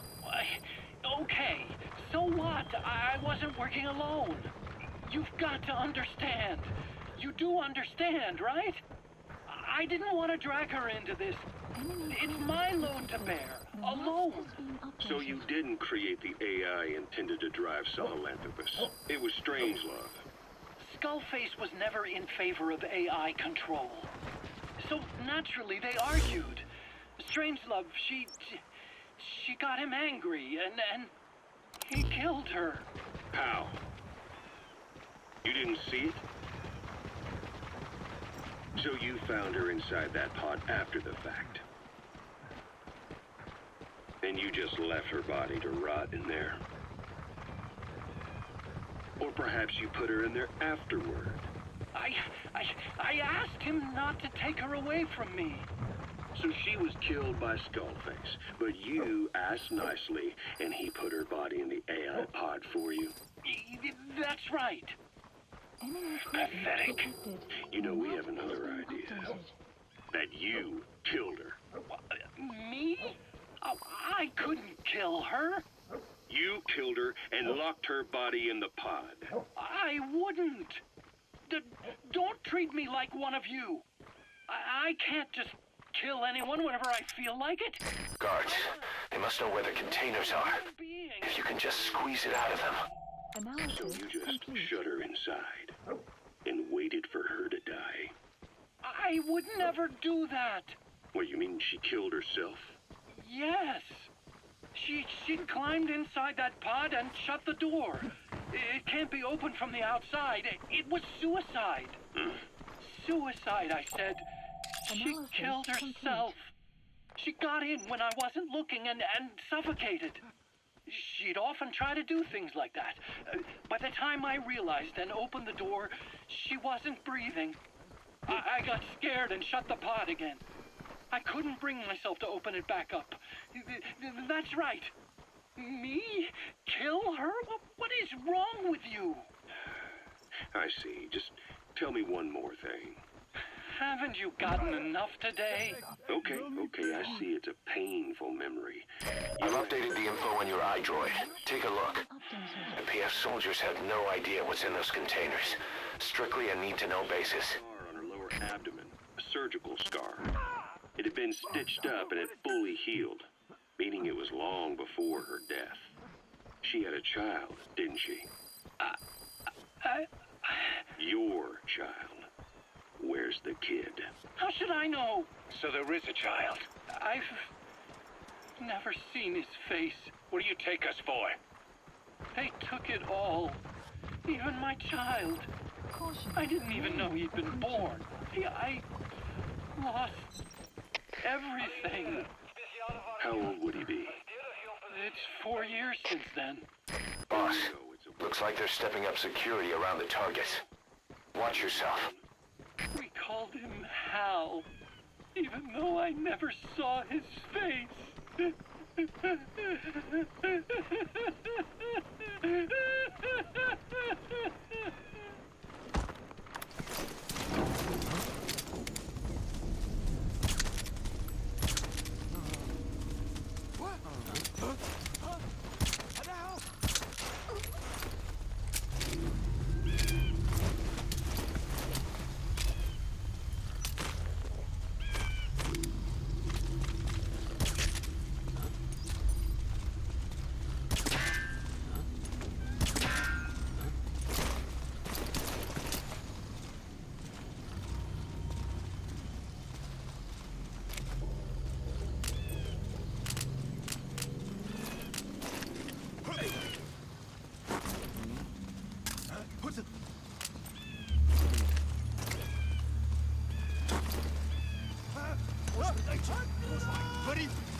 Alle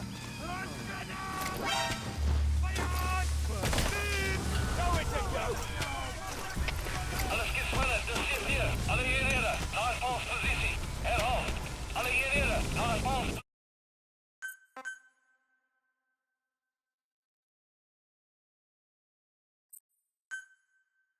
Your targets are 2 containers. Locate and extract them both.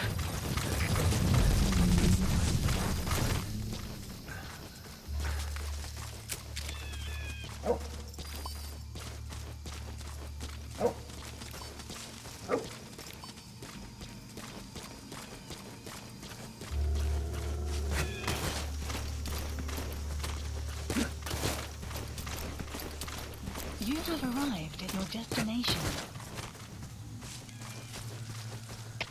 Alle hierheren, speciale waarschuwing. Verdedig je posities. Uit. Boss, looks like they're stepping up security around the targets. Watch yourself.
Caution, rain approaching. Guards, they must know where the containers are. I've updated the info on your iDroid. Take a look. The PF soldiers have no idea what's in those containers. Strictly a need-to-know basis. Alle hierheren, wakker weer. Uit. Our early warning radar still hasn't picked up the enemy choppers. But it's only a matter of time before they arrive.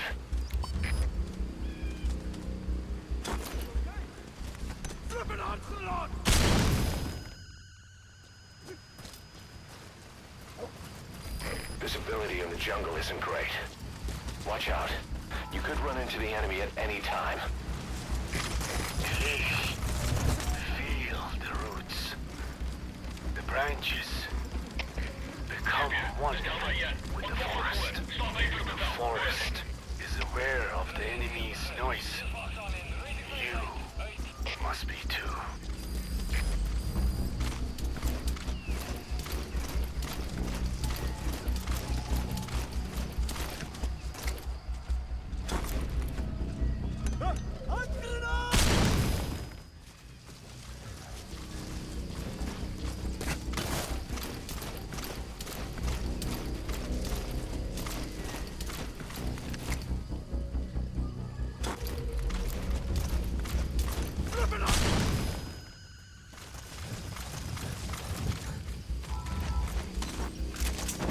Target extraction confirmed. That leaves one target to go. Take care of the next one. Boss, our early warning radar just picked up the enemy choppers. Has been We'll keep you updated. informed of their ETA. Hurry up and extract the target. You can't go firing on the XOF choppers. If we attack XOF now, it'll be a declaration of war against Cypher itself. That time will come, but it's not now.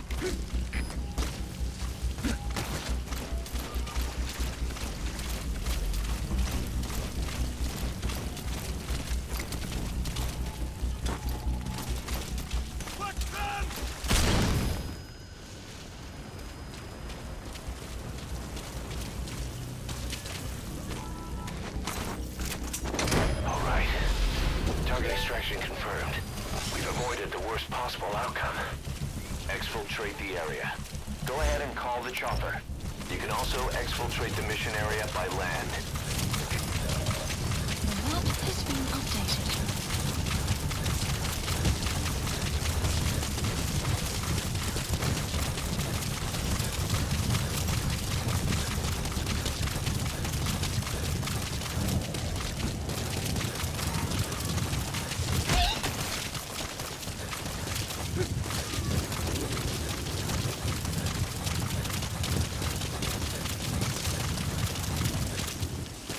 Exfiltrated. That's it. You've made it out of the hot zone. No sign of the enemy.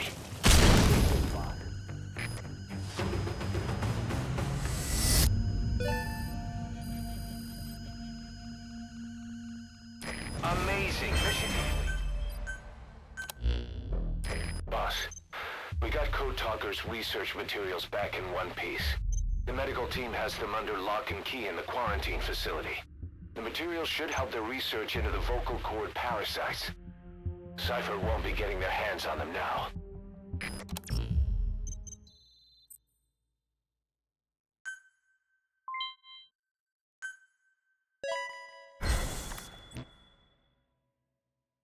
Code Talker examined everyone here, and one of us is infected.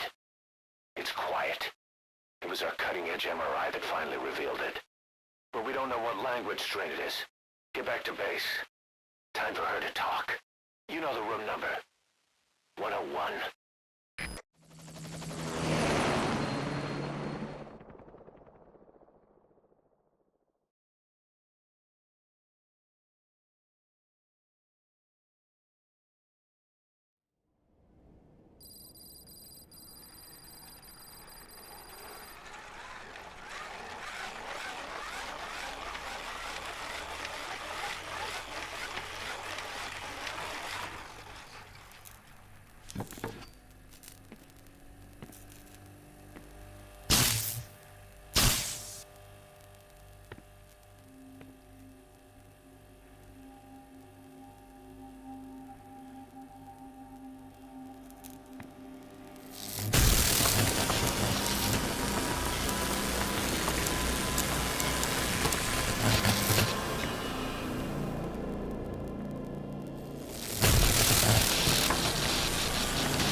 Talk?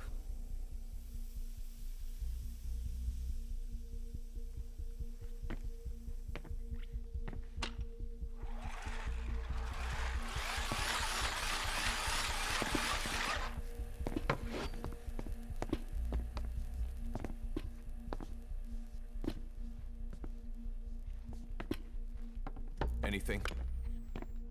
Still living up to her name.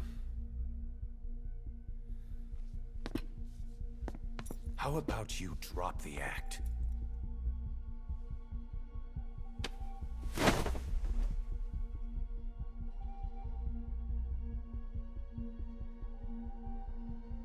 Who infected you with a parasite? We can't let her talk. Put it back. All I want's a name. That won't trigger anything.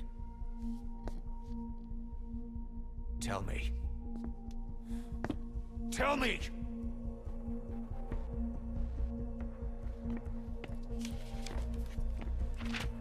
Your lungs have been barbecued. There's traces of rubbing alcohol in your alveoli.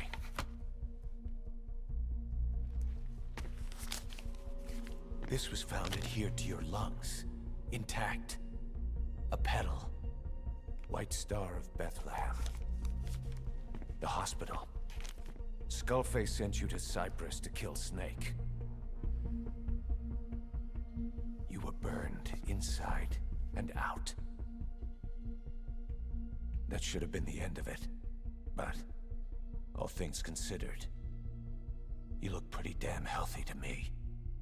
We have Skullface to thank for that, right?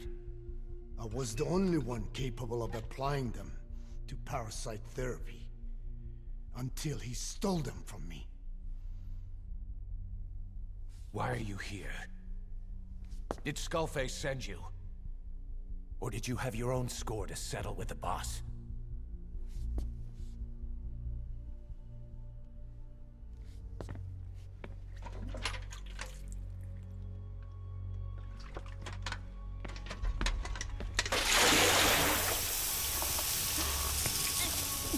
Refreshing?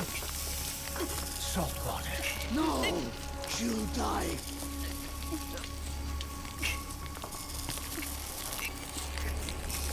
His life isn't yours to take.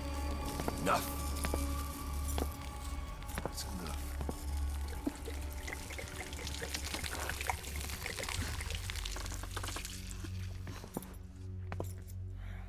If she wanted to kill the boss, he'd already be dead. Same goes for us. She's had plenty of chances. She can talk. She's not here to kill anyone. We're wasting your time. It doesn't matter why she's here. She works for you now.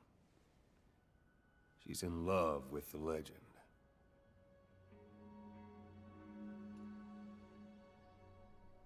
What makes you so sure? I was the same way once. What if she's a spy? What if I'm a spy? Or you? Go on all day.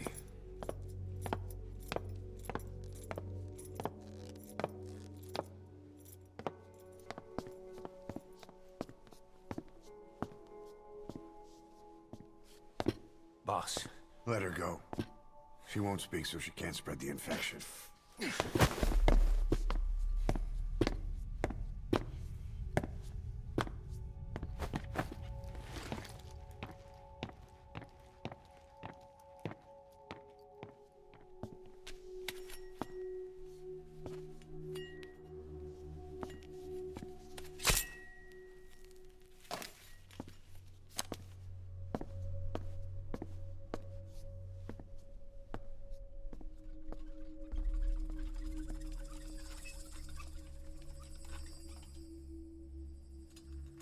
Na, begit den Tisch.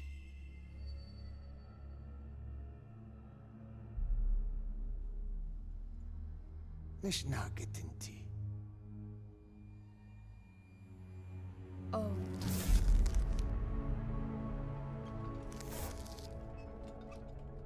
Idiki plak anat e.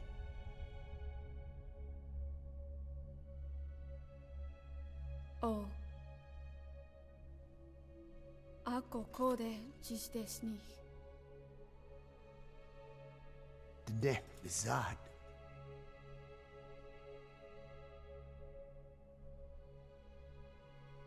Belagana gesnita. Katobe yasteta.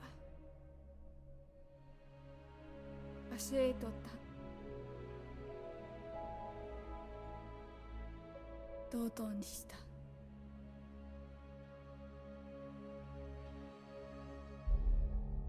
ドドにした。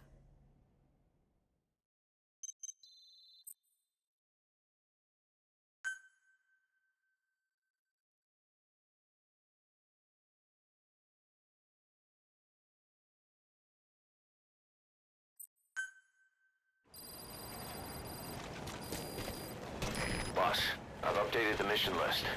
We've received some new job offers. The details are on your iDroid.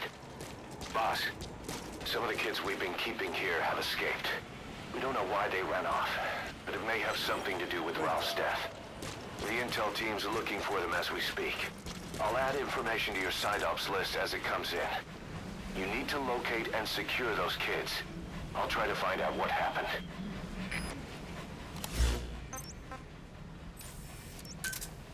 Roger.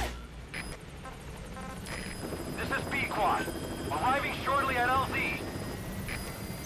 Please select a mission. This is B-Quad. On station at LZ.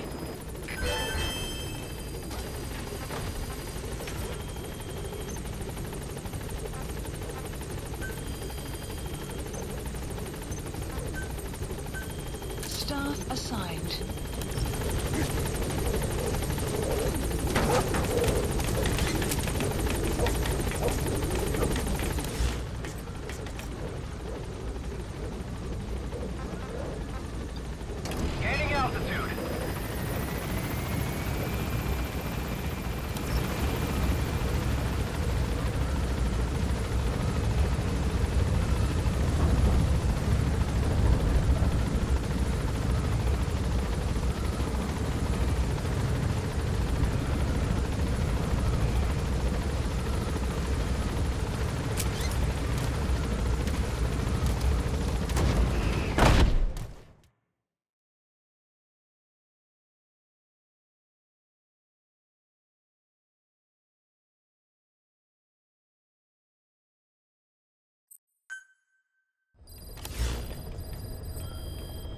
Mission Boss, list I've updated the mission list.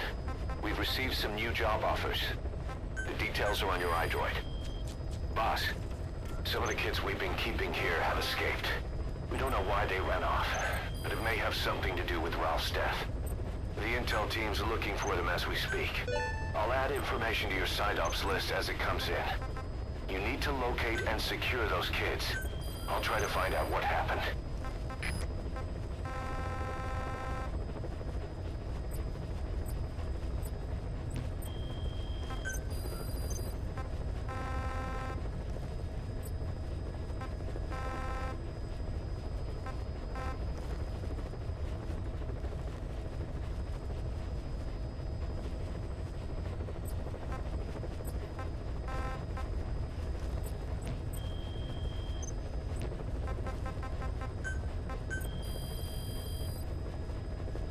Please specify a project.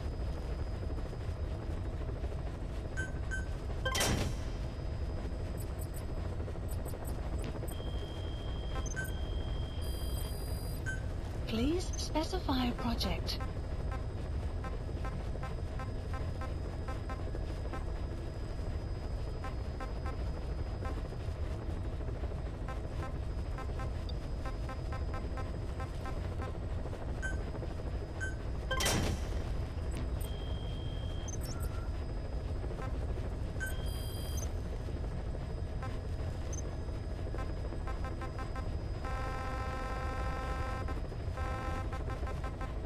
Please select a landing zone, heading to Central Africa.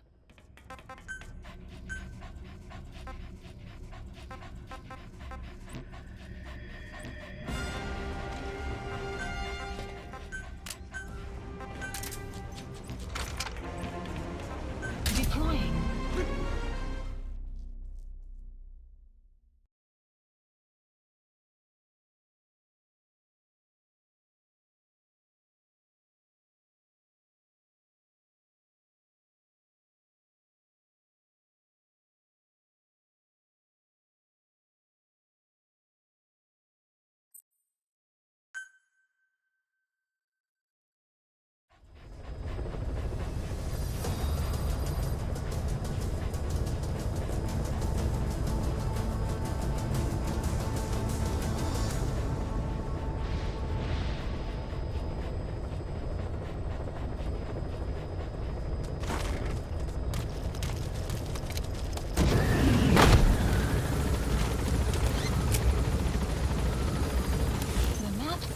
Updated. Marker placed.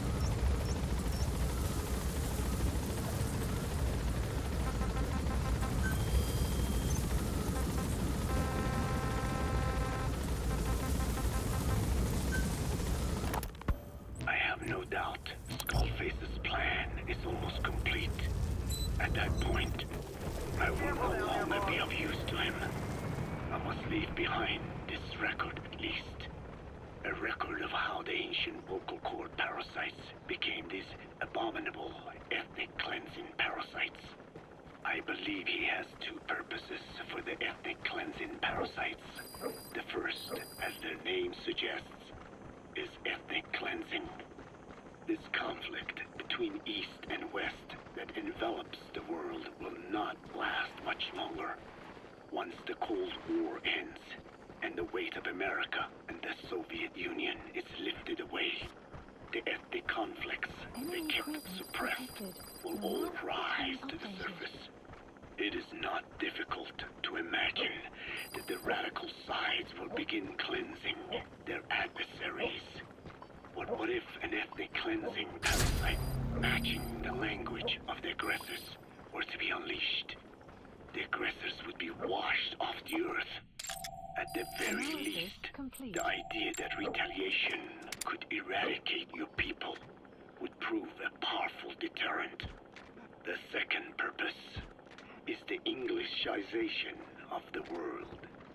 To cipher the organization, this is probably their main use. Man thinks in words, or rather, words are man's very means of thinking. If you erase a word representing some concept, the concept itself disappears from the world. Nishone means beautiful in Navajo, but the image that comes to mind when we say Nishone differs from the Blagana's beautiful. Boss, get down. That's an enemy gunship. Stay low and crawl along the ground. That should enable you to sneak past enemies. The place in Nishone has its roots in Dene culture. If we lose Subject on board. Leave the rest to us. images of our beautiful homeland would be washed away into oblivion along with it. Just as Orwell indicated years ago, Cypher, being based in America, is pushing Englishization for this very reason. Suppose all 5 billion people on this planet come to read, speak, and think in English. Their wills could also be streamlined under English. Cypher's control would be all the easier. Economic governance would... He's coming too. Roger that. The ethnic cleansing parasites would be a great aid in accomplishing this goal. There is no need to destroy every language besides... Okay, subject is in. Weaken other dominant languages competing with it. Russian, Chinese, Arabic. If people know they risk their lives speaking such language... You gonna extract him? They will flock to the lingua franca, that is English. Cypher need not even focus attention on smaller languages. After all, they are already being eaten away by English. Business, education, film, commodities. English has permeated every area of global society. I can see this when I look at young Dene. Some of them have already lost their grasp of the Navajo language. It is said that over 2,000 languages of the world are facing extinction. This very moment, cultural concepts and forms of expression are disappearing forever. The spread of electronic networks gives greater meaning to Englishization. Networks have no national borders. By basing them on a single language, they can penetrate deeper into and between people. That basic point of unity provides the ideal environment for someone who aims to control people's wills. But how does this differ from building the Tower of Babel? The ethnic cleansing parasites attempt to rob man of his words. Such irony.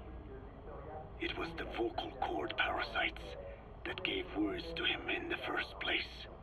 Ancient man had no language, unable to produce complex sounds due to the structure of the throat. He could communicate only through simple vocalizations and gestures. Then the vocal cord parasites infected his larynx.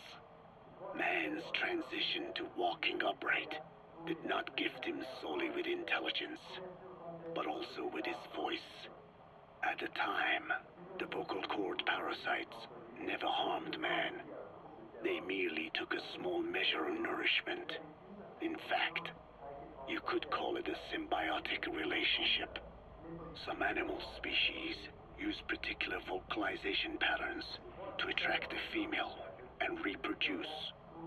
Songbirds, certain insects, and also the vocal cord parasites.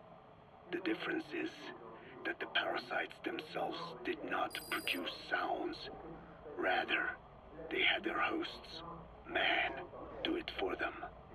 Once secure on the human host vocal cords, a male vocal cord parasite caused the host to produce a certain sound pattern, something like a warble of a bird. Meanwhile, females parasitizing other host pharynxes need only wait. Upon hearing the sound pattern of an attractive mate, they would manipulate their hosts into making contact with the person it came from. The female traveled through his host's saliva to the other host's vocal cords, where the male was waiting and the pair copulated.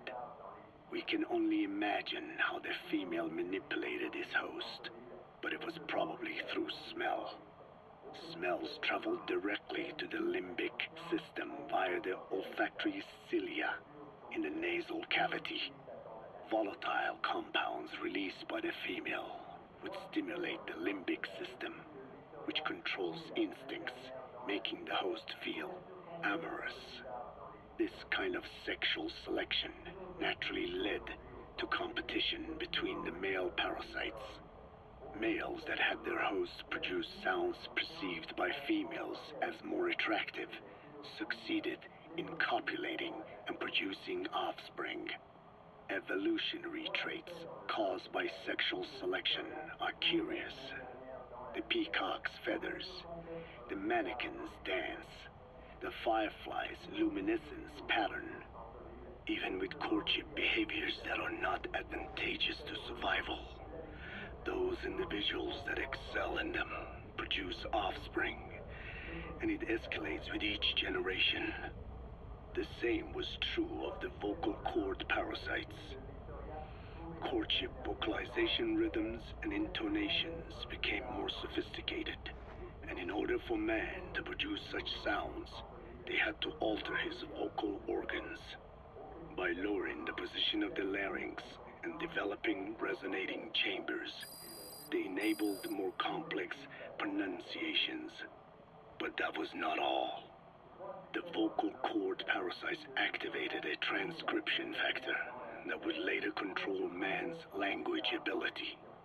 A protein that, due to its appearance, is called forkhead box protein P2, or FOXP2. Activating this transcription factor led to the development of brain function capable of creating sophisticated frequency changes.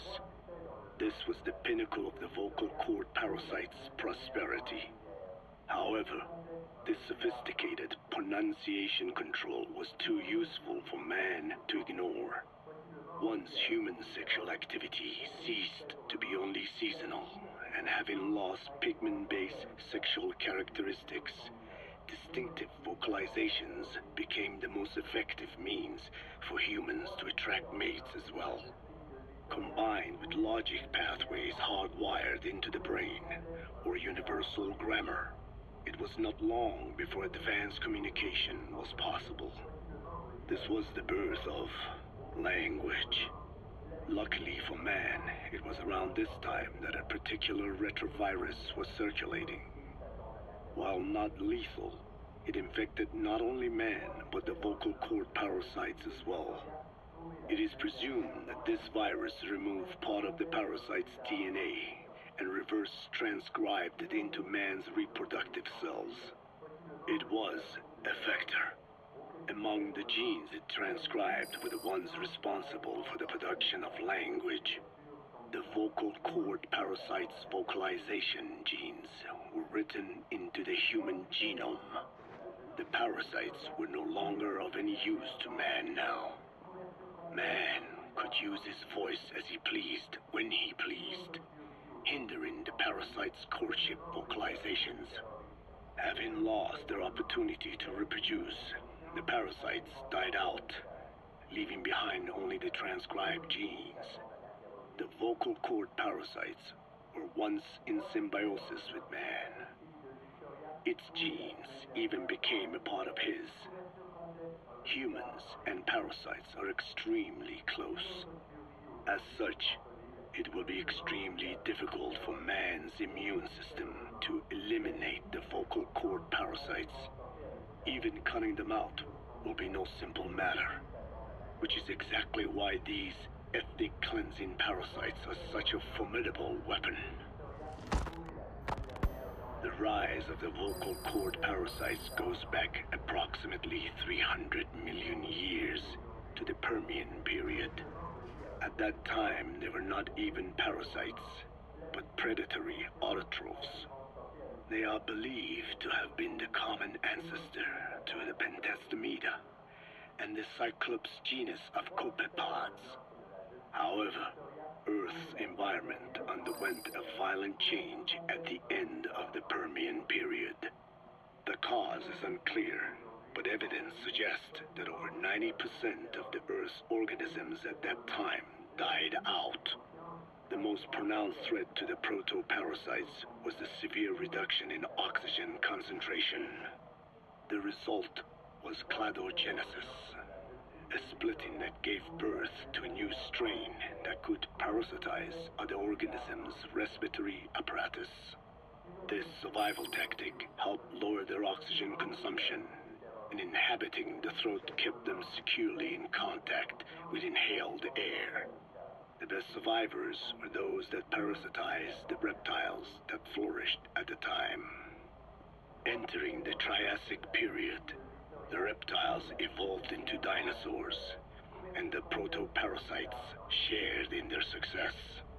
Dinosaurs developed respiratory organs called air sacs to adapt to the low oxygen environment.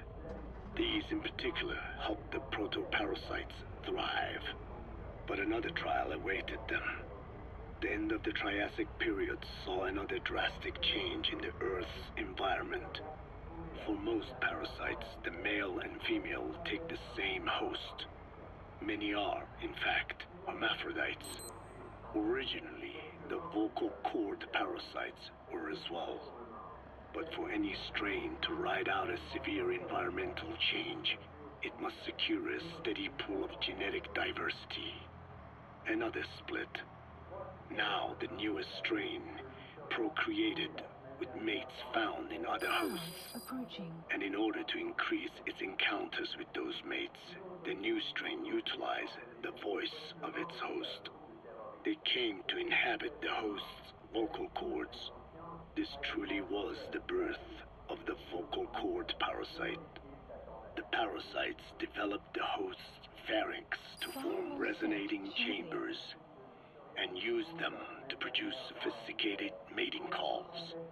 The relatively upright posture of the dinosaurs was important in this, because the crooked L-shaped pharynx was more suited to the development of resonating chambers. These developments ushered in a time of great prosperity for the parasites. But for the third time, the parasites had a major hurdle to overcome. The meteorite impact at the end of the Cretaceous period, which spelled the end of the dinosaurs. With their hosts extinct, the vocal cord parasites had no option but to find a new habitat. Birds. As genetic successors to the dinosaurs, with functioning air sac apparatus already in place, birds were the perfect choice. But the parasites could not survive in birds that flew at high altitudes with thinner air. So they parasitized ground-dwelling birds and altered their respiratory system for the sake of reproduction. They gave the birds the means to produce sophisticated sounds. The syrinx responsible for chirping. This is the proof that points to activation of FOXP2 in songbirds as well as humans. The Cenozoic era began with a rise in oxygen concentration, which helped mammals to evolve and increase in size. The parasites then shifted to humans as a more effective host. Humans' bipedal upright walking meant that our throats could support larger resonating chambers. At first, vocal cord parasites entered humans using birds as their intermediate host. But eventually they changed to conducting their entire life cycle within human hosts. What happened next is as I have already described. People took the vocalizing prowess given them by the parasites and made it language. And once the parasites could no longer use it as their mating call, they died out. Or in other words, the parasites overcame all evolutionary hurdles except humanity. Skullface shared his opinion on this matter. He said the Ethnic Cleansers Project was sure to succeed. After all, the parasites had a grudge against us humans. To think we awoke them after such a long slumber. just so they could sate their thirst for vengeance. It is terrible, unforgivable, and yet, it is what I have done. I learned of the vocal cord parasite's existence in literature belonging to the Foundation. It was little more than a theory. The question was, why does only Homo sapiens among all primates have highly developed language? Human versus everything else. The missing link between these was the mystery that gave rise to this theory. I was fascinated by the idea of their existence.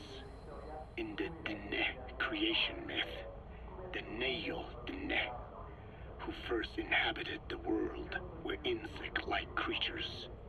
I came to imagine that those insect-like creatures could be humans living in symbiosis with the vocal cord parasites.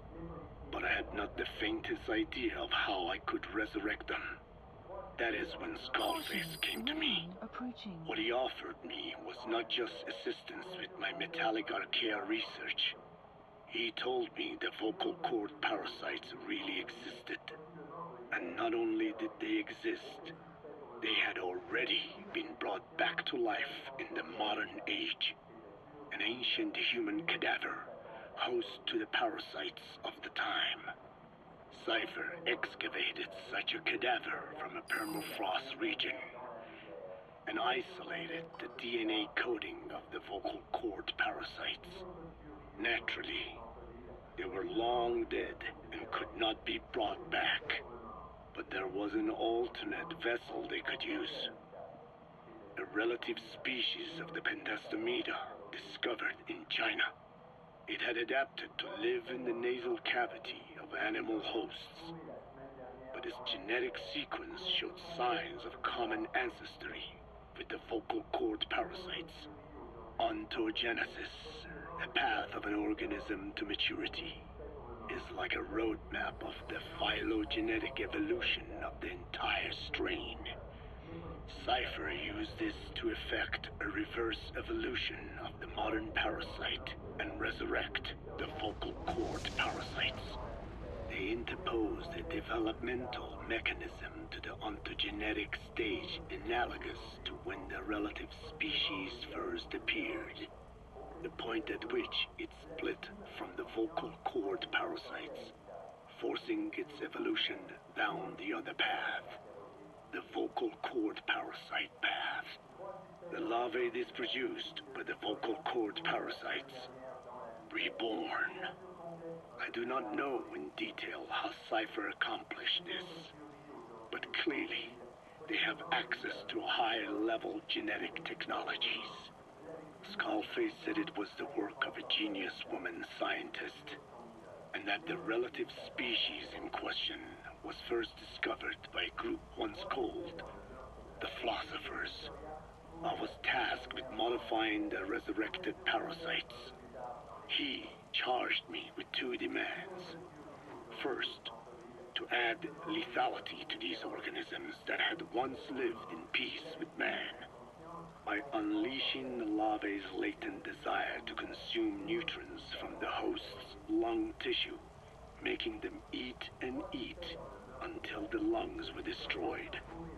Second, to have both male and female inhabit the same host and copulate then and there only when exposed to specific pronunciations continuously over an extended time. What he would do to the Dene if I failed. I had no choice. Originally, the ultimate objective of the ethnic cleansing parasite project was the identification of not only languages, but of actual cultures. Language is deeply connected to ethnicity, but many languages are employed by multiple ethnic groups, and confrontation between those ethnic groups is by no means rare. If the cleanser parasites were to be a deterrent against ethnic conflict, they had to distinguish between groups using means other than pure language. The original plan called for this to be achieved by differences in the transmission vector. Each ethnic group has different lifestyle customs and eating habits. For instance, parasites living in shallow water and taken in through the skin could be used to target rice farming groups.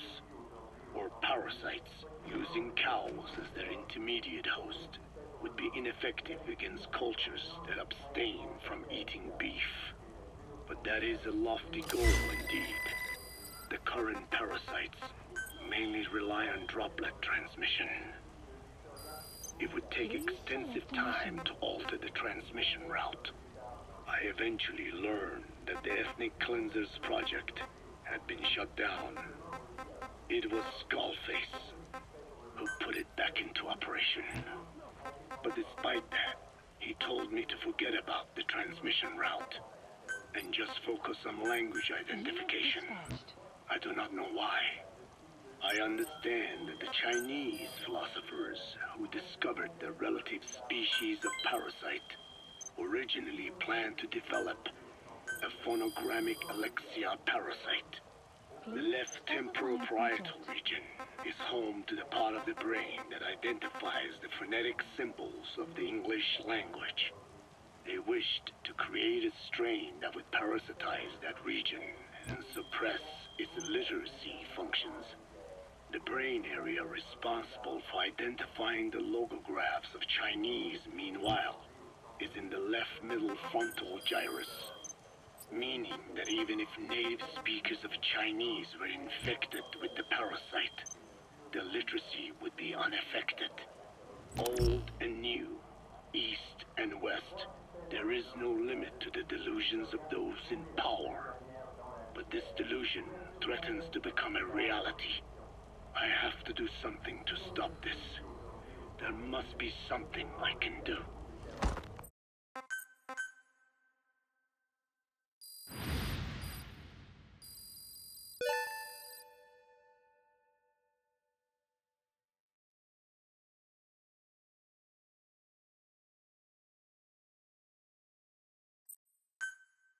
Extraction arrived at Mother Base. Please select a mission.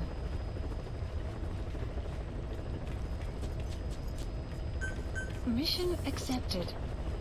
Heading to Afghanistan. Deploying.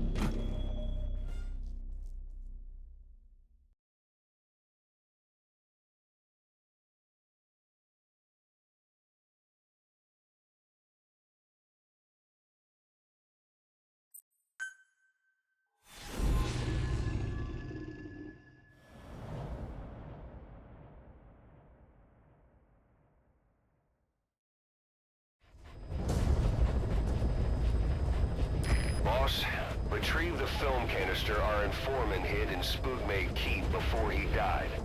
It contains vital information on Skullface's plan. For now, our only clue is the garbled photograph the informant tried to send us before the end.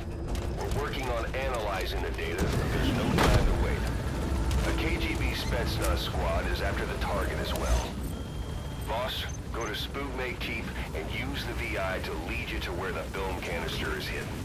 It is paramount you retrieve the target before the enemy does.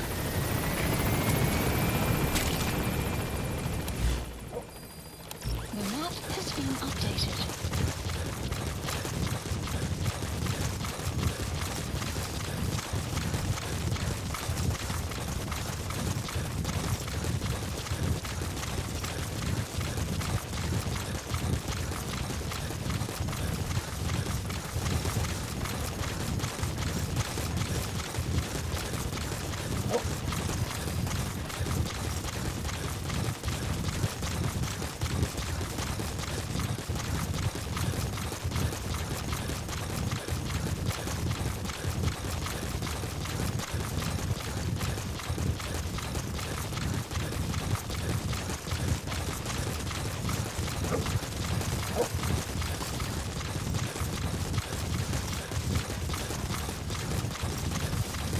Extraction arrived at Mother Base. There's some high ground there. Just what you need for recon. The map has been updated. Enemy presence detected. The map has been updated. Clouds approaching.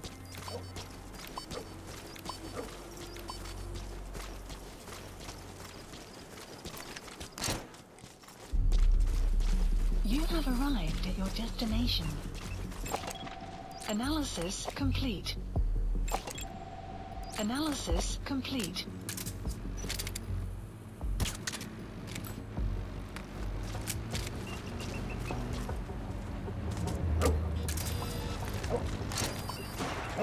Enemy presence detected. The map has been updated.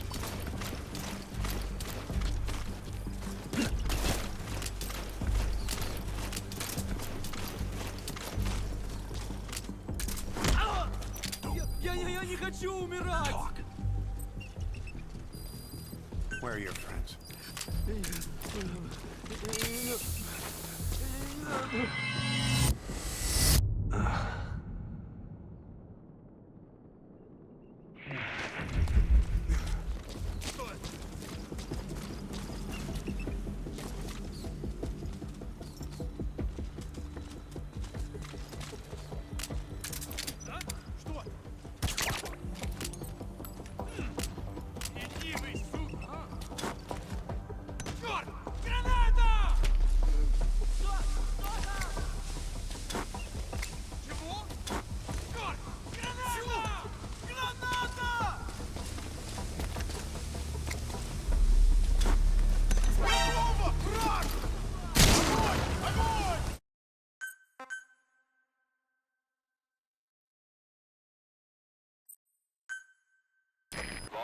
Go to Spookmate Keep and use the VI to lead you to where the film canister is hidden.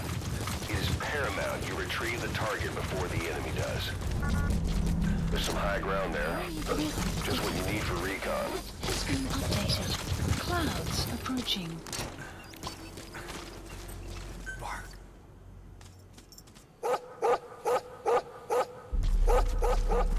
You have arrived at your destination.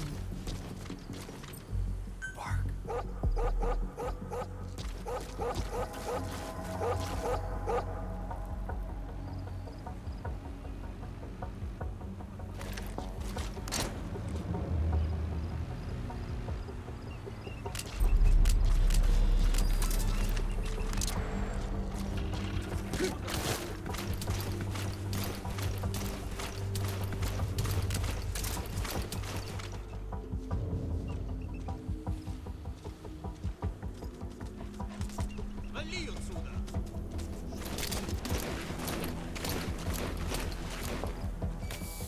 Какого? Что там?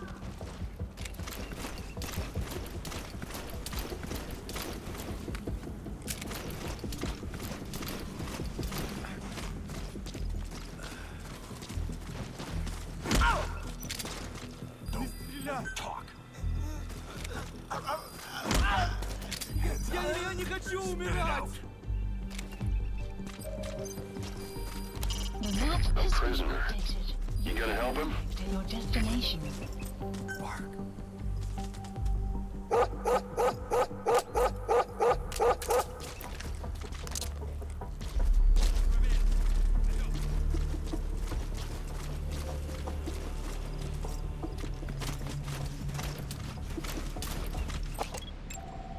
Analysis complete. Analysis complete.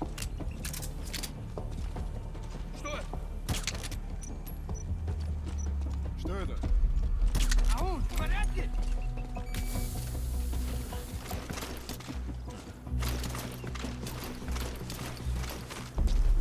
You have arrived at your destination. Hands up. Подожди, Speak. не стреляй. Нет, не делай этого. Speak. The map has been updated. Spit it out. Extract.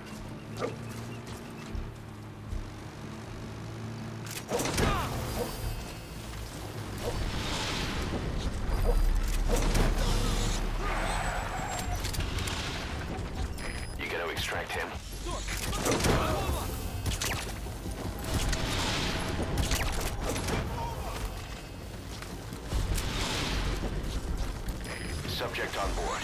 Leave the rest to us.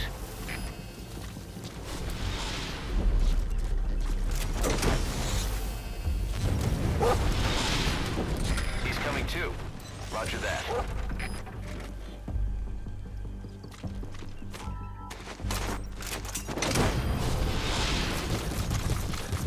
You have arrived at your destination.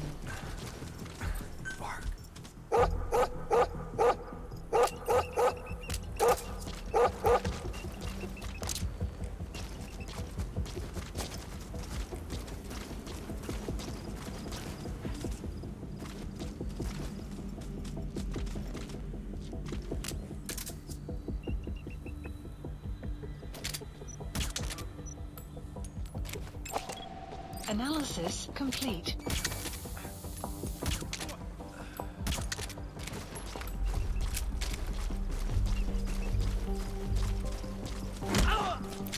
Я не хочу умирать! Fulton! The map has been updated.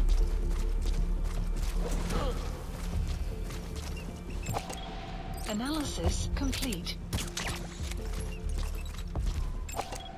Analysis. You gotta extract him.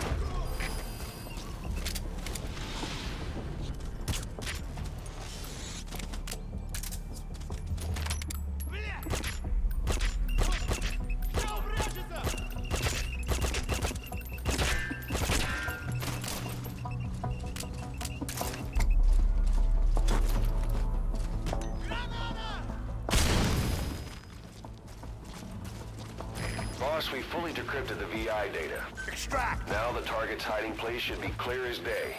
Check your iDroid.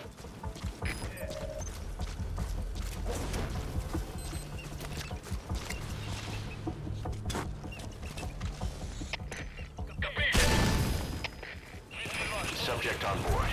Leave the rest to us. Sun will rise momentarily. Fulton! Тревога по всем постам.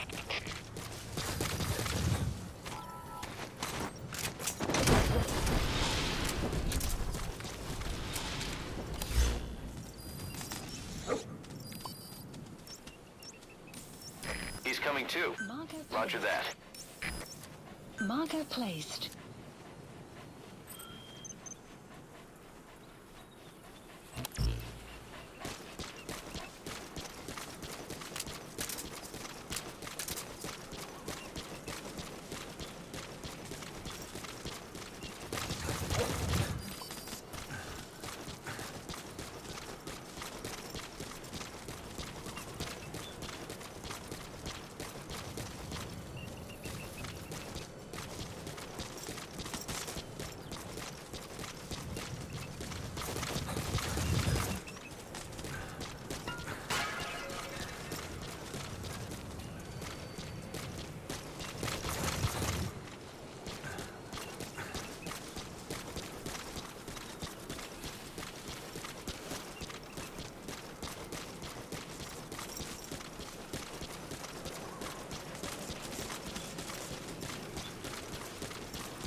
Completed your objective. Now get out of the hot zone. Mission info has been updated.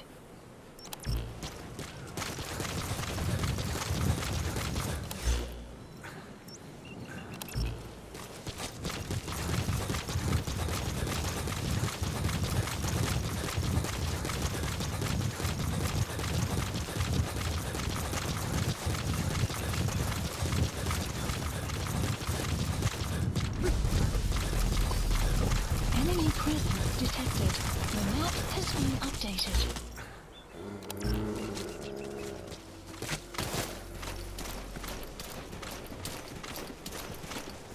Extraction arrived at Mother Base.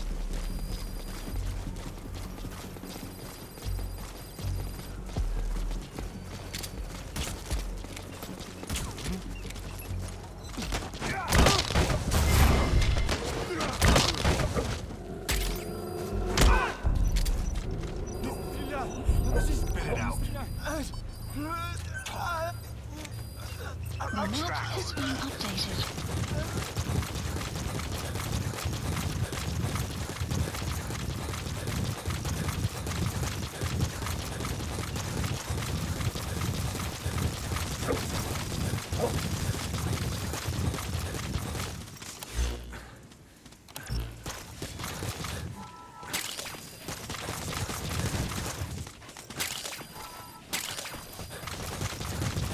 Exfiltrated. All right, you're out of the hot zone. No enemy forces in pursuit. Mission complete.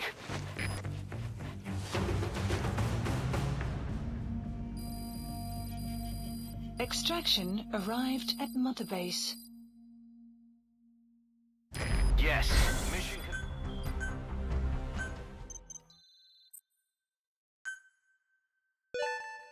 Good. You captured it alive.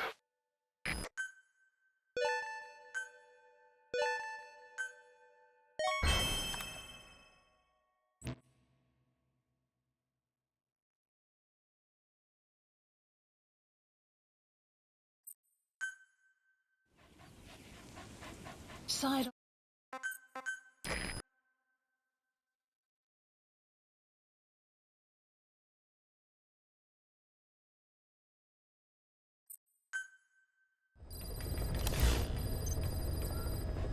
Boss, I have a quick report for you here.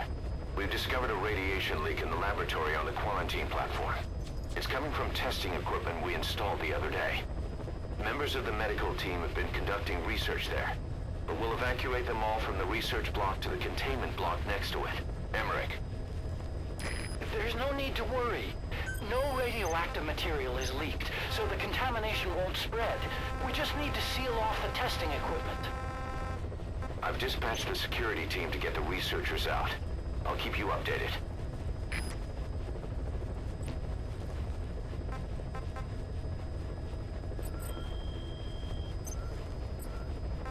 Weather will clear shortly. Please select a mission.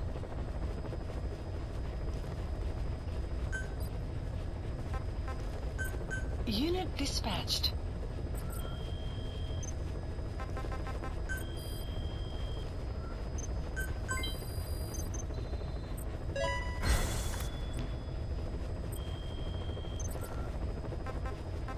Please select a mission. Mission accepted.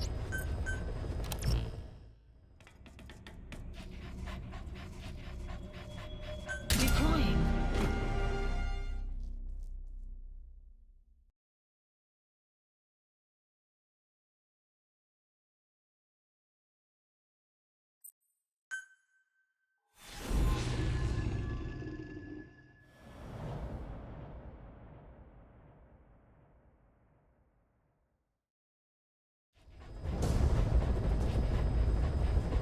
Boss, retrieve the film canister our informant hid in Spookmate Keep before he died.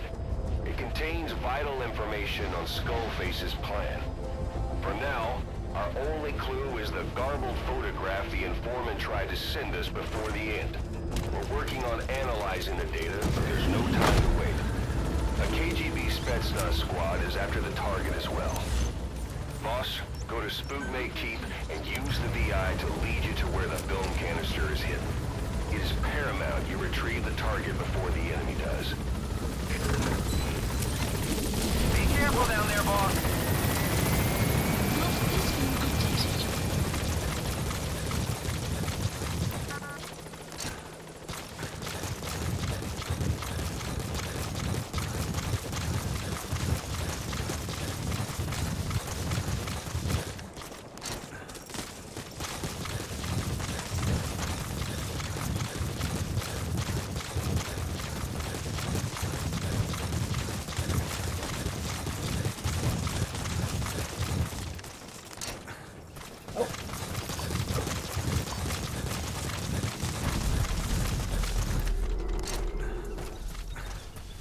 Enemy presence detected. The map has been updated.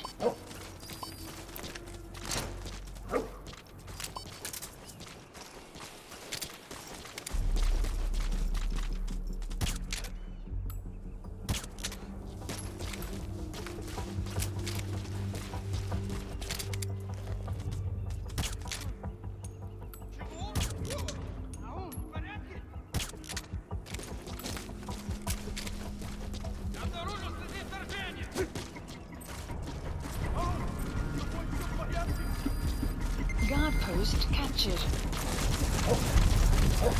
The map has been updated.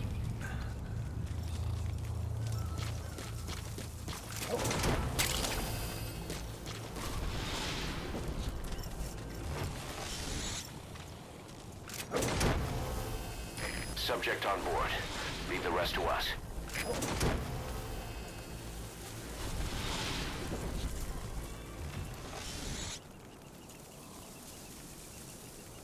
He's coming too. Roger that.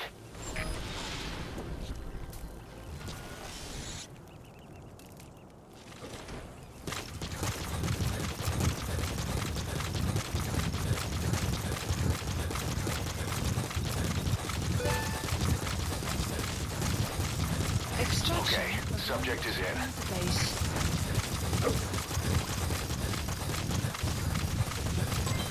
Development project has been added.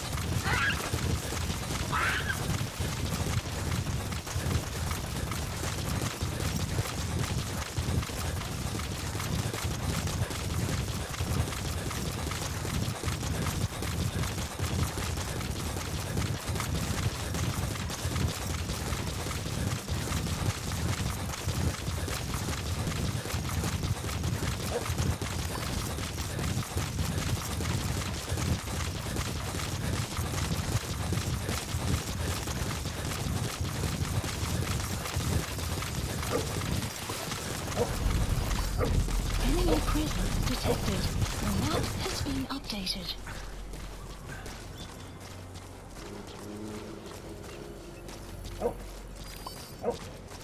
Enemy presence detected.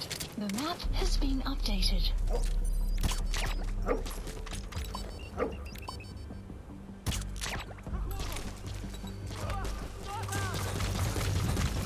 You have arrived at your destination. Комплект от Дмитрия 2. Тут что-то есть. Что делать? Прием. Это КП. Понял. Усилить безопасность. Конец связи.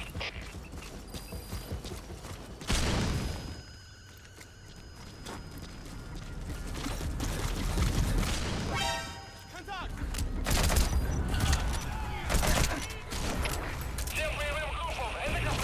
На нас напали. Всех подразделениям занять боевые позиции.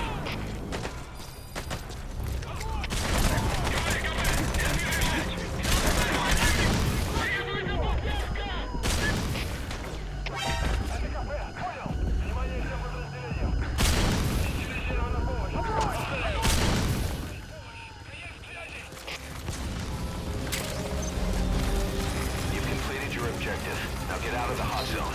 Has been updated.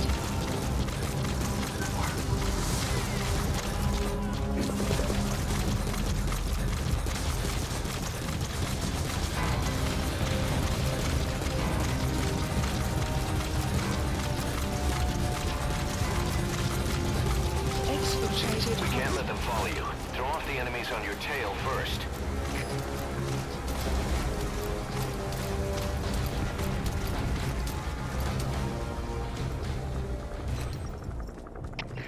Комплект от Дмитрия 3. Потерял визуальный контакт. Перемещаюсь к последней известной позиции. Прием. Это КП. Понял. Будьте очень внимательны. Реагируйте на каждое движение. Конец связи.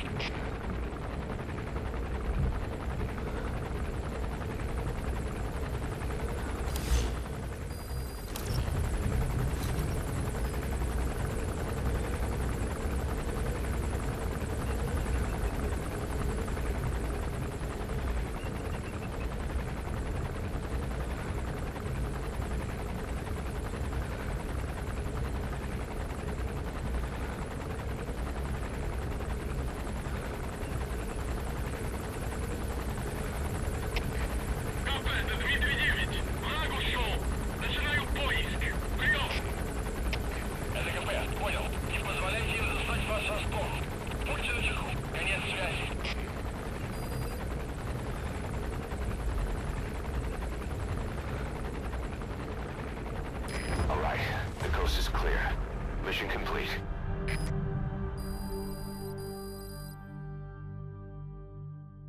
Yes. Mission Good. You captured it alive.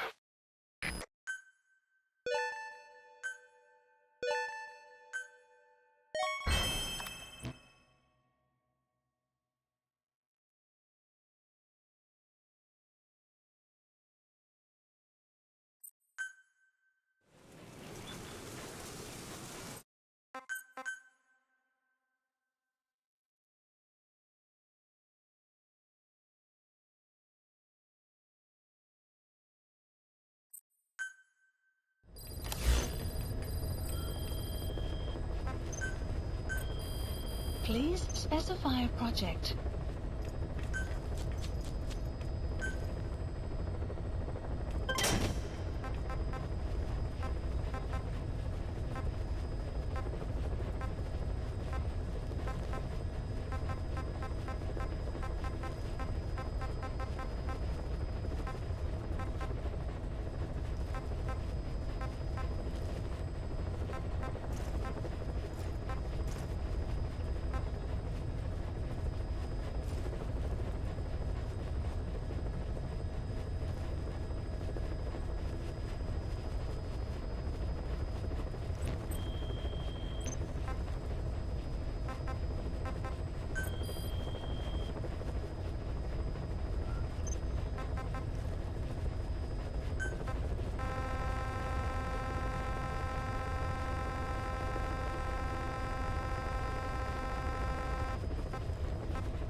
Please specify a project.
Please select a mission.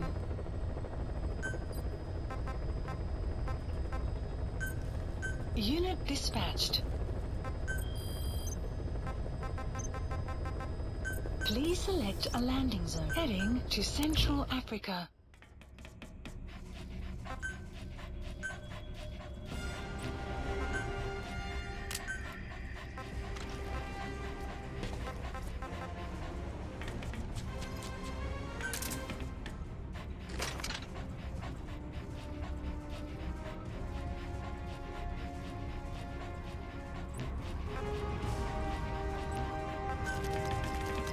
Deploying.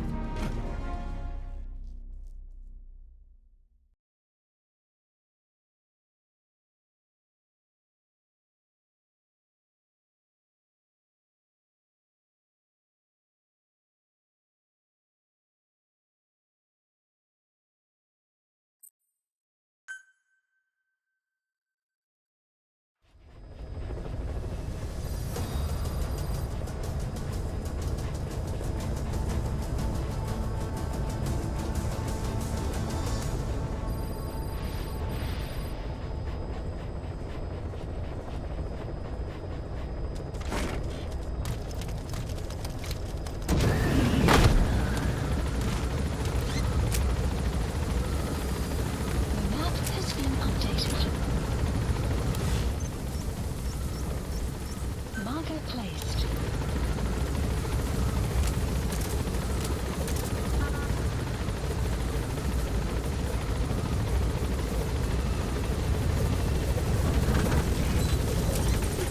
Be careful down there, boss.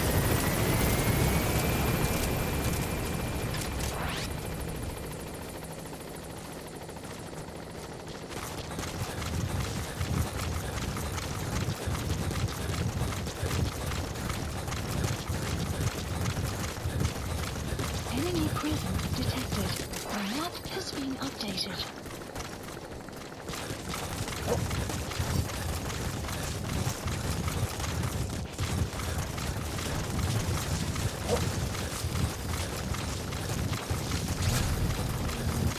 Boss, you need to find those kids who escaped. The map has been Fighting's still the only way of life they know. If we don't bring them back, they'll just end up getting killed. complete.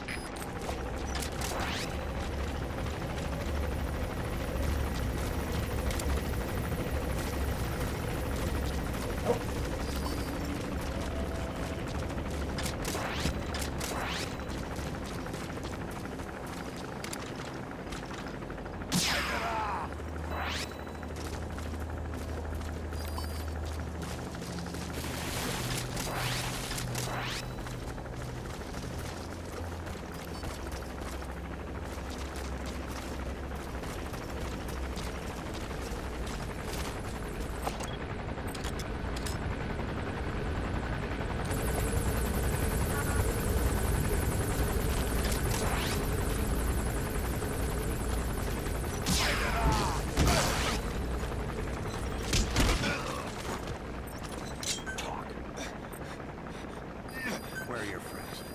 The map has been updated.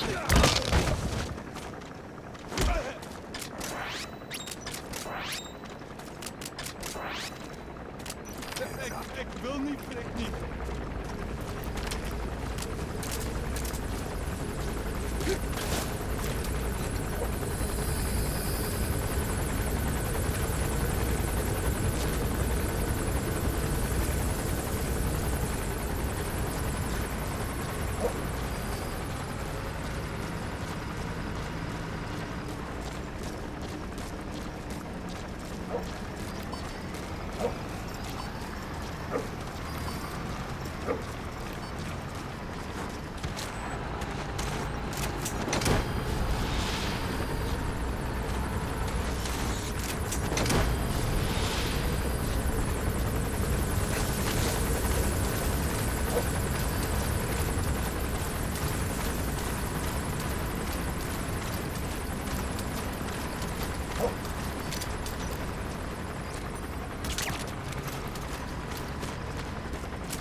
Side ops list updated.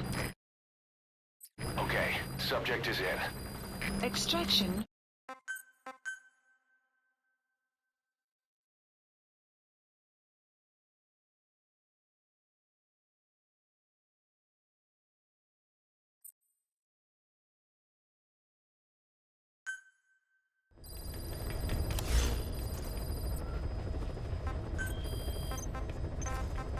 Please select a landing zone.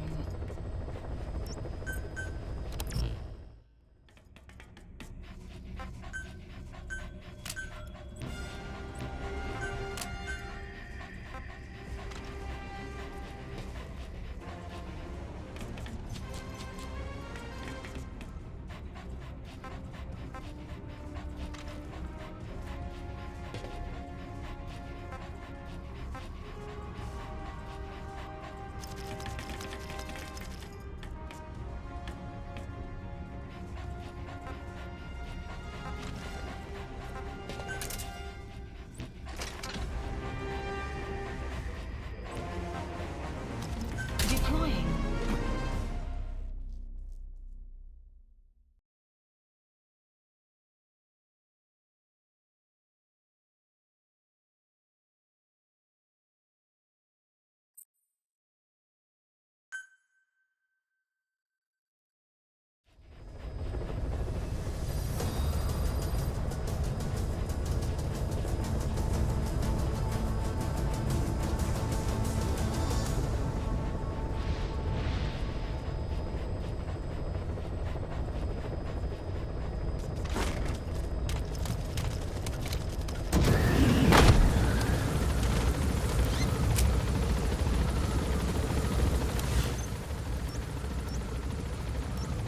Marker placed.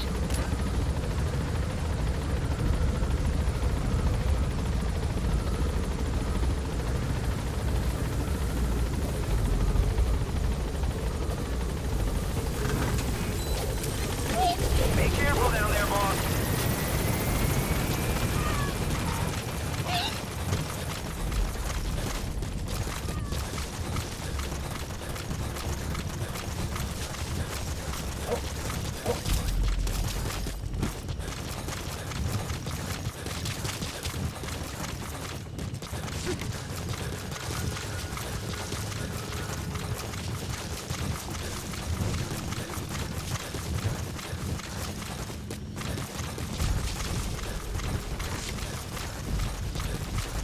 Enemy presence detected. The map has been updated.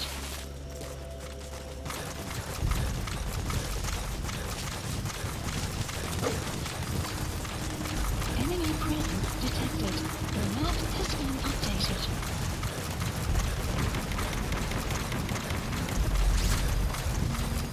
According to the intel team, the escaped kids should be around here. Locate and secure them.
to me! Snake! Snake!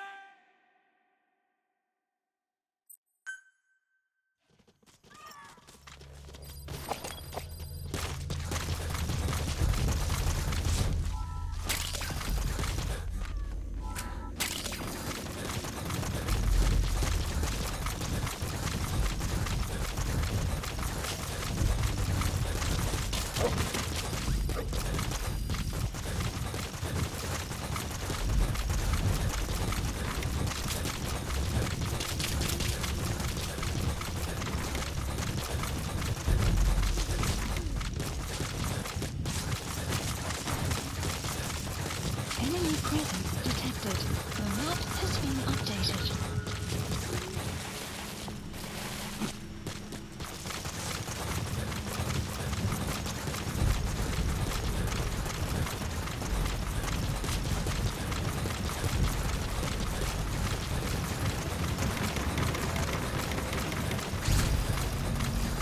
According to the intel team, the escaped kids should be around here.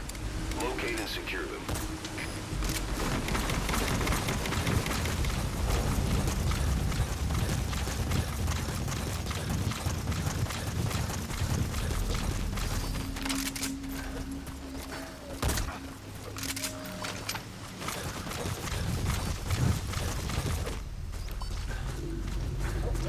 Stay okay.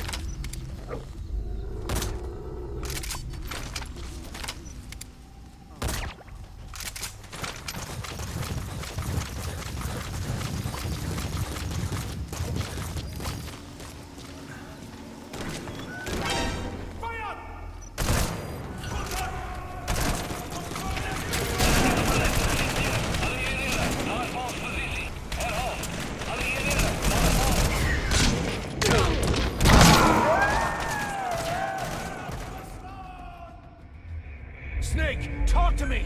Snake!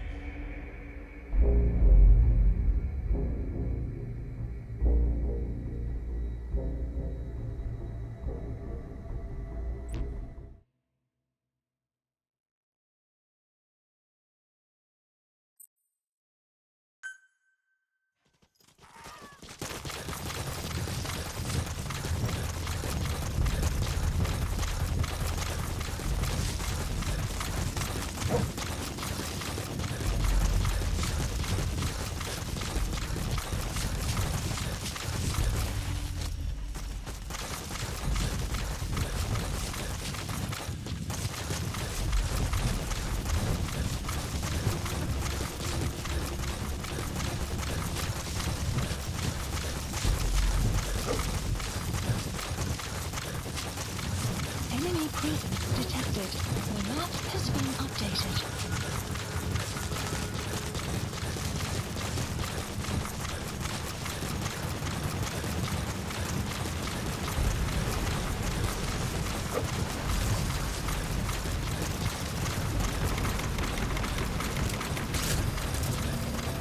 According to the intel team, the escaped kids should be around here. Locate and secure them.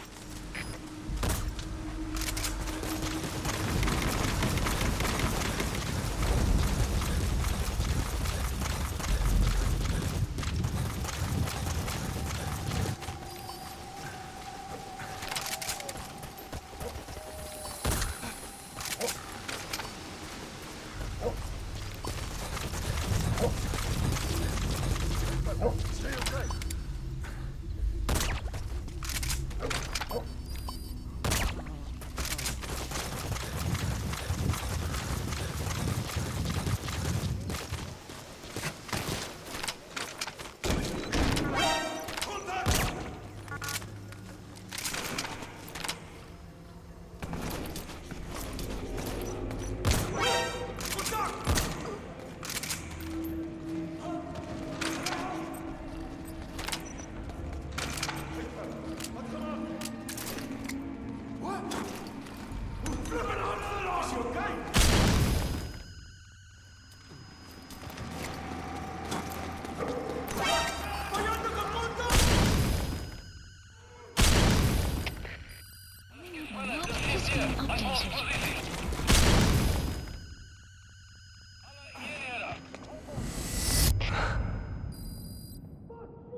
Side ops list updated.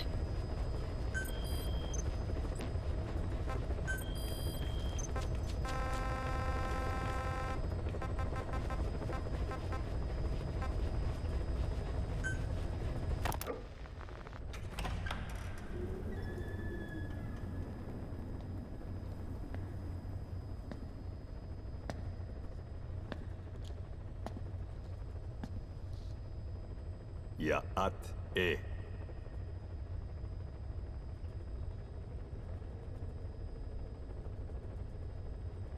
You disappoint me. Have you forgotten my face? Leave me be. You won't respond to anyone else, so I figured it must be me you wanted to see. But now you won't even look at me. Have I not suffered enough? Not until you've eased my suffering first. To tell you the truth, old man, I'm in a bit of a bind. It's about your children. You know what I mean? The parasites. The ones that infect a man's throat, killing him if he speaks their language. They must not be allowed to multiply. You are allowed to live only in order to help me. But you don't want to, do you? So why not choose death instead? Because you want to protect the Diné and their land from me. That's your purpose, isn't it? Don't lose sight of that now. It's in your interest to cooperate. Because if you don't... Madness. The parasites can't detect your people's tongue. So I'll just have to resort to more heavy-handed means. I have the greatest respect for your people. I would rather avoid such a thing, but we don't always get our way. I was born a tiny mote in a mighty tempest, and until those winds abate, all I can choose is how to act when they blow me this way or that. Tell me, Code Talker, what happens to a man infected with a pair of your parasites? Can they be removed? Can the full-blown symptoms be prevented? It is impossible to remove the parasites alone. They have too close an affinity with humans. Then how do you stop the symptoms from developing? All right. I was hoping for an answer now, but perhaps you just need a little more time. I'll be back soon. I've set up shop, not far from here. We'll be seeing a lot more of each other. If you're close by, then it is almost complete. We're in the final phases. All that's left is to see if I can actually disable a nuke, with the help of your metallic archaea. Once that's done, I won't have to return here again. And your suffering will end. As will your people's. We're almost finished, Code Talker. Each in our own way. My only regret will be not finishing you. There's nothing stopping you. I'm only alive because you want me that way. Ridiculous. As you wish. My regret is this misunderstanding between us. You and I, our goal is the same. We should be working together. A symbiosis.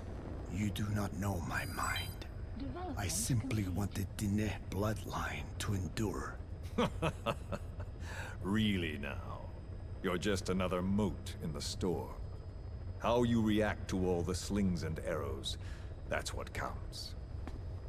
That's why you call those squirming monsters your children. What I have done is forbidden. Forgive me, all of you. The world should be left the way it is. You of all men should know that.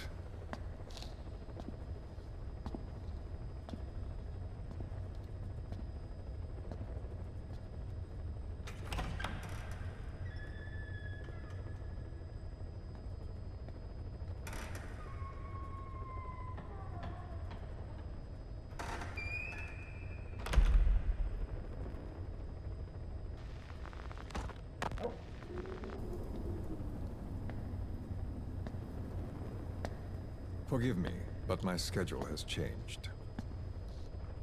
The time for grace and good manners has now run out. Please. Torture will not work on me. Surely you know this. Oh, I have no intention of getting rough with you. You haven't been beaten. Your hands aren't even tied. Just like me, you live in symbiosis with countless parasites. What wounds I might inflict, they'll patch right up. You might feel considerable pain, but I've no doubt you can withstand it. Then what do you plan on doing? I have a soldier standing outside. Nothing special about him, except that he always obeys. I have given him one instruction. Whenever I ring this bell, he passes on a message for me. That message is simply, go. What is this? After that, though, it gets complicated. The message will arrive at a room, a little bigger than this one, nothing special. Some of your people are in this room, surrounded by my men. Enough of this. They pick them at random. No regard for age, gender. In that, I suppose, they're different from you. Not as discriminating. They tied them up, one by one, blindfolded them. We had to maintain order, you understand? You bastard. Go. When they hear that, my men will pick one of your people and infect them with a parasite.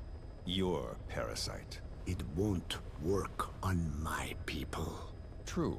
The vocal cord parasite doesn't respond to your language. But what about English? An English strain. It exists. A ring of this bell, and they infect one person. If that person abandons the Navajo language, the English strain will trigger symptoms. You monster! So, it's quite simple. Every time I ring the bell, another of your people is infected. Don't do this. I don't want to do this. I'd rather not have to ring the bell, which is why I'm hoping you will talk to me. What do you want? What else could you possibly want? You know the answer to that. How to prevent the symptoms caused by the parasite. You cannot control it like some slave. Forget the idea. Forget it? Unlikely. I will never tell you. What have you done? You made me do that. You black-hearted... Settle down. Don't use it again. Well, that is up to you. All you need to do is tell me what I want. How to prevent the vocal cord parasite's symptoms. Why? Why do you need to know? The adult soldiers at Amasa are all dead. What? The parasite traveled downstream. How? It would appear that he was involved. Another demon who woke up from 9 years of slumber. As a result, the vocal cord parasite spread through the village. I told you this would happen. It was an unfortunate accident. He is becoming an annoyance. He may stumble upon the truth sooner or later, but I suppose that is really of no consequence. One day, he too will pay for what he has done. Black Anna. The real demon is you. You know, this incident made me realize something. You are right. I should have acted with more humility. These creatures cannot be controlled.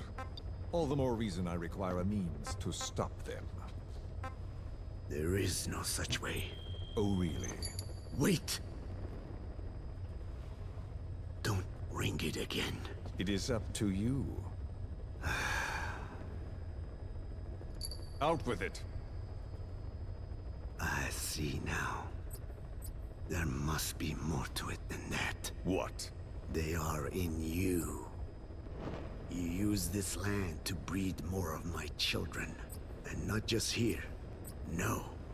In pursuit of your ethnic cleansers, you sifted through many language strains, finding hosts, breeding more and more.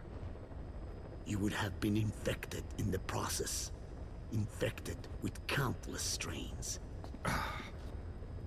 Most likely your mother tongues as well. Romania, Northern Transylvania.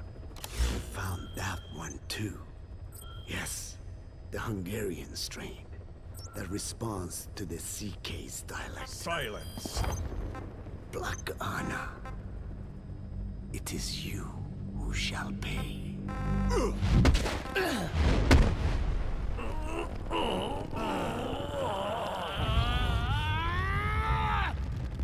Is this your retaliation, old man? Let my people go and never bother them again.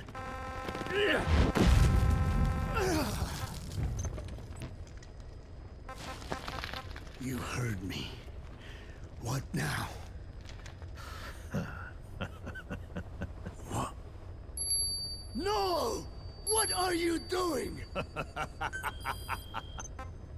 I am not afraid. I probably have every language strain inside of me. Meaning all the world's languages are already lost to me.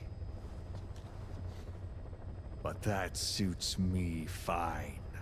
If need be, I myself can produce whatever strain is needed. And that means nothing to you. If you are infected, you can never again speak your mother tongue. Otherwise you will die. As will every one of your countrymen. A few words here and there won't trigger the symptoms. And besides, the time is not yet right to show this face in my homeland. Not until my revenge is complete. Now... Stop! We're out of time. I have to get going. Well... No!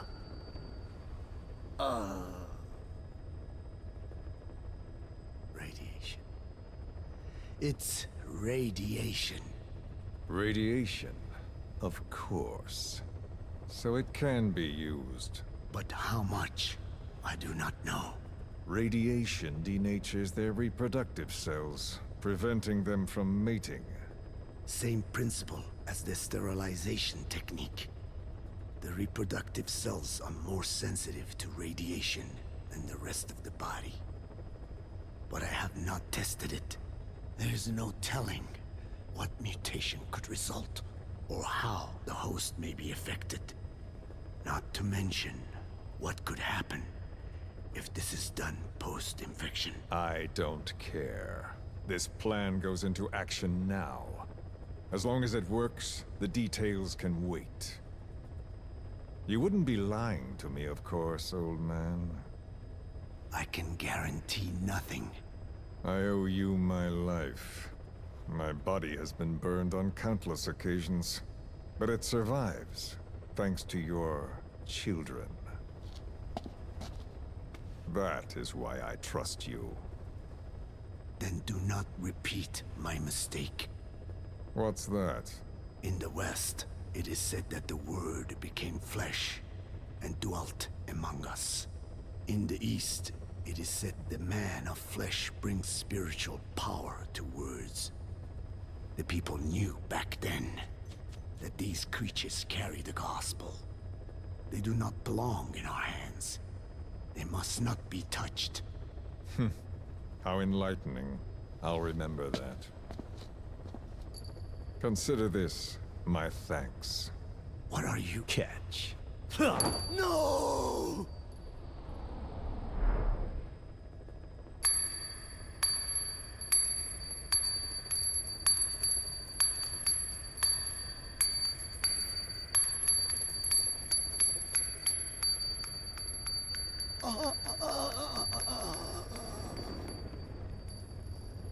Well then, I'm afraid it really is goodbye this time, Code Talker.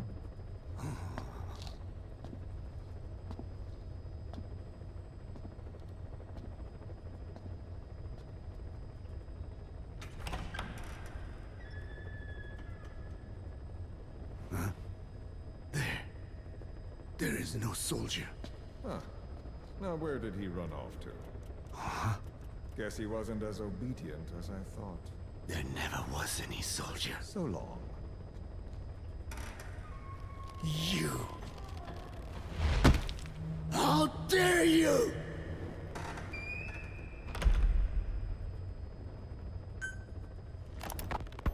Boss, we gave Ralph, that kid who died in the accident, a burial at sea.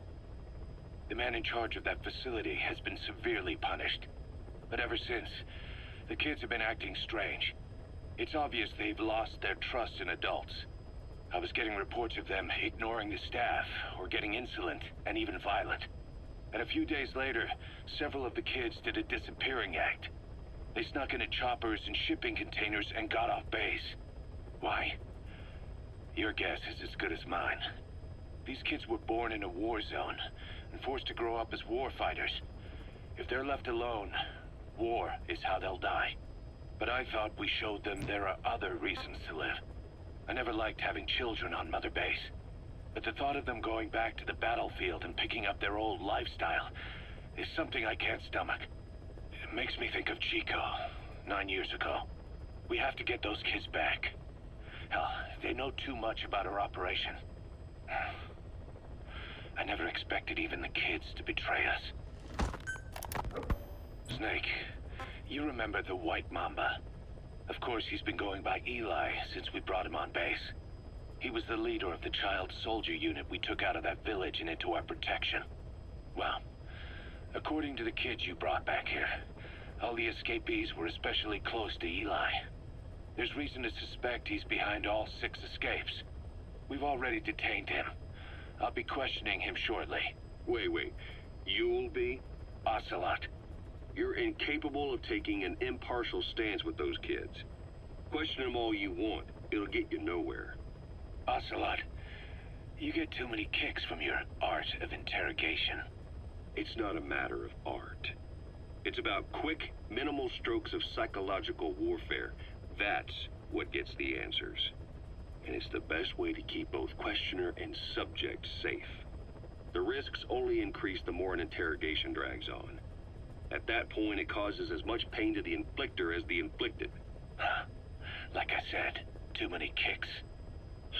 What I'm trying to tell you is we need quick results. Otherwise, it'll be too little, too late. I know that.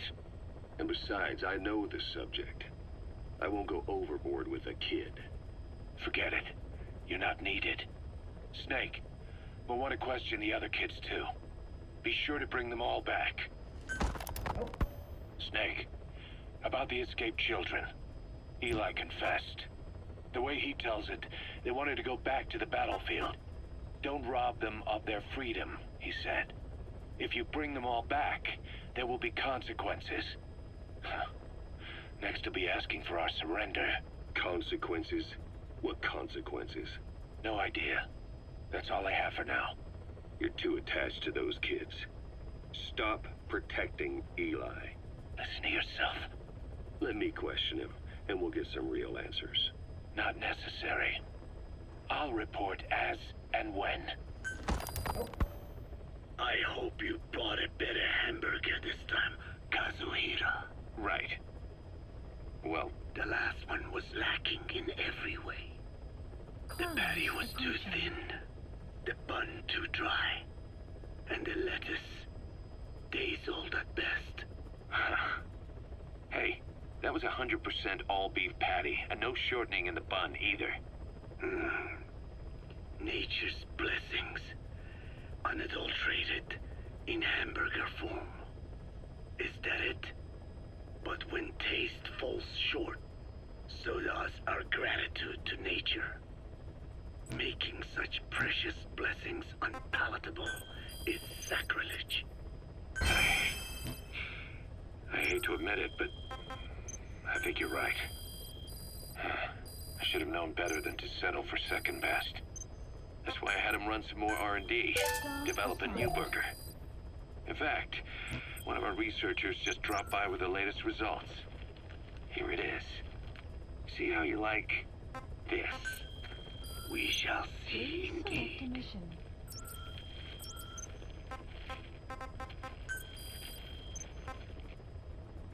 thank you for this bounty, Mother Earth. So? What's the verdict? Not bad. And? But it does not hold a candle to what I ate back home. Everyone's a critic. Damn it. I was sure the Kobe beef... But maybe we didn't have enough. If we had any more, we're cutting into our profits. Profits? We'll be taking a loss on every unit. What are you talking about? Huh? Oh, anyway, I'll be back with another round of product. I will be waiting. Did you say product? Feeling hungry, old-timer? Old-timer? I do not get hungry, no. But you have a new hamburger? You guessed it. And this time we used lamb. Lamb? You're not a lamb kind of guy? A hamburger is made of beef. Who ever heard of a hamburger without beef? Yeah, but we gotta stay fresh, stand out from our competition. You're what? Just give it a try. If you say so.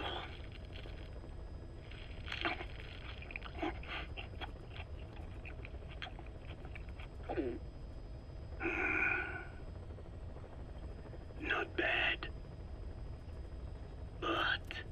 But I cannot call this a hamburger. I thought we were onto something this time. Maybe the problem is that it looks like a regular hamburger. Gotta think outside the box. Too much baggage if they come in expecting just another burger. Let's see, cotton candy? To make it look like a sheep? Yeah. Just a minute. You really think people would eat that? What is it you are planning? Are you using me? A taste tester? A one-man focus group? Well, actually, already started. I got a place called, Miller's Maxi Buns. You are kidding me. Well, to be honest, business hasn't been great.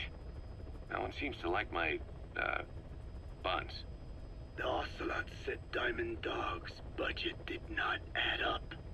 But you don't mean to tell me... What? No. Our black budget's got it all covered. I'm not embezzling GMP or anything. Still, let's not say anything to Snake, okay? Very well. However, Kazuhira, it takes more than premium ingredients and a clever recipe to satisfy the palate. Okay, so what do we do? The palate seeks one thing. Chemical additives. Chemical additives. There is nothing mysterious or spiritual about good flavor. The tongue simply identifies specific amino acids, which the brain then recognizes as appealing. Therefore, all that is needed is to chemically isolate those amino acids and incorporate them into your products. To be clear, I speak of flavor. The rest is irrelevant. That seems a little extreme. Do not forget that I am a scientist after all. And using science for the benefit of others is a joy. In seeking coexistence with nature's blessings, not everything can remain in its natural form. When we fall ill, we must be treated. Otherwise, that very nature could cost us our lives. Agriculture is one of nature's many blessings. But through that process, we damage the surrounding vegetation. Yeah. Whether it's a massive farm or a tiny field, we always leave our mark on the land. The same is true of parasites. And for food preparation. If tapeworms in the raw meat meat of another animal enter the human body, they roam around trying to find their usual habitat. Sometimes even eating away at the brain in their confusion. So in looking through a scientific point of view, you see the necessity for processing food. Yes, it is also sometimes necessary to eliminate certain parasites, or selectively use or even modify others. Alternatively, we could say that if a man is part of nature, the work he does is also part of it. What is important is the balance. Yeah, you're right. Thanks, old-timer. You really opened my eyes. I fooled myself into thinking people today wanted high-quality, all-natural goods. But my favorite burgers were never about that. What they want is something like the first burger I had in America when I went to meet my dad. A Frankenburger loaded with additives. That's the America I knew and loved. I'll be back in a jiffy, old-timer. My next burger's gonna knock your socks off. Kazuhira, wait. What is important is how we balance the... quick for a one-legged man. Frankenburger. What kind of a dive did your old man take you to? We finished decoding the informant's report. That floating kid we've run into a few times now. Looks like he was a test subject in clinical experiments. The Soviets called him the Third Boy. The Third Boy was brought to a lab on the outskirts of Moscow from Czechoslovakia, after which he was due to be sent to a research center in Leningrad, then Siberia, and finally an academic town in Novosibirsk. It doesn't appear that the researchers witnessed the talents we've seen from him, but nevertheless he was quite the popular subject. His latent cognitive abilities suddenly awoke en route to Moscow. According to the report, the Third Boy was easily influenced by other individuals' biofields. Evil thoughts, in particular. They affected his mind like a virus. Extreme anger or resentment, motives for revenge, in other words. Now, during the transport flight to Moscow, the boy was exposed to a powerful mental energy field coming from a certain individual. Ever since, being conscious of his powers, he's become a sort of energy generator. What's unique about him is the way his acute telepathic abilities get taken over by another person's will. The boy began to physically parasitize individuals experiencing extreme anger and codify the host's desires. This includes amplifying the host's natural strengths. Or, in accordance with the host's desires, he can also implant program code in another individual, making them a puppet, essentially. Human neural synapses transmit weak electrical currents between neurons. These electrical currents, though at a level difficult to observe, warp the magnetic field outside the body. The Third Boy is able to pick up these weak fluctuations. Contrary to psychotronics, which involves controlling the human mind, his abilities as a receptor are too high. The emotions he picks up from another individual are amplified and unleashed into his body as they recur in his brain. They turn into microwaves, which then affect the physical world, triggering paranormal phenomena like the spontaneous combustion of organic matter or psychokinesis, moving an object without touching it. There's one other thing. While he's parasitizing a host, the boy's ego gets shut away, allowing the will of the host to take control of his powers, like some annoying static drowning out your own voice. That means he isn't responsible for what's been happening. Somebody's extreme anger has manifested through the Third Boy's powers in ways none of us could have predicted, which would mean this was going on somewhere around us. Looking back on it, a lot of things make sense now. The man on fire, Sahelanthropus, they both came to life thanks to the Third Boy's powers. Everything has been happening through him as a catalyst. We first saw him in the hospital on Cyprus. The boy parasitizing the man on fire's desire for revenge gave him his new abilities in return. He next appeared at the Hamid Fighters Fort where the honeybee was hidden. There, the boy parasitized Skullface's vengeful mind. He controlled Sahelanthropus, making it do whatever Skullface wanted. Same goes for when we extracted Emmerich onto the chopper. When he appeared at the Devil's House in Central Africa, Skullface's will controlled the Man on Fire via the third boy's powers. Everything is clear up to this point. But even the informant couldn't pinpoint who the host was in the cave within Serac power plant. Sahelanthropus suddenly became active, then crushed not only the Man on Fire, but Skullface as well. Surely neither of them could have been the host. Who else was at that location and bore anger more extreme than either of them? Whose will was controlling Sahelanthropus? According to the report, emotions transmitted in children's brains affect the surrounding magnetic field more strongly. Cerebral nerves are covered with insulation called myelin sheaths to increase impulse speed. The reason for this leakage has to do with the fact that children's myelin sheaths are still developing. So, how many children do you remember being there? Children with a burning desire for revenge and bearing a grudge against you. I can think of only one. Eli. We don't know what kind of life he's had, but the resentment he's shown toward adults is nothing short of extraordinary. The third boy resonated with Eli's mind. And that means Eli bore the strongest animosity of all individuals within the boy's reception range, estimated to be a 3-mile radius, beating out even Volgan and Skullface. The third boy has probably remained hooked on Eli's anger since. You remember at the Devil's House, the third boy showed an interest in Shabani? That must have been his ego making a rare appearance. He may possess abilities far beyond anyone else in the world, but he's still a kid. Maybe them both being kids was enough to bring them together. And if so, maybe with Eli, he isn't feeding off him, but acting in symbiosis with him. So what kickstarted the third boy's powers? If we look at the location and time that his plane went down, we can make a pretty good guess. When the plane experienced the first anomaly, it gave an accurate report of its position to a control tower, due north of the Black Sea, 125 miles east of Kiev. Dead south on the Black Sea is Cyprus's Green Line. So the plane's position was directly north of the hospital where you'd been asleep for 9 years. And this anomaly was reported at exactly the same time that you woke up. The plane was enveloped in flame from the inside out.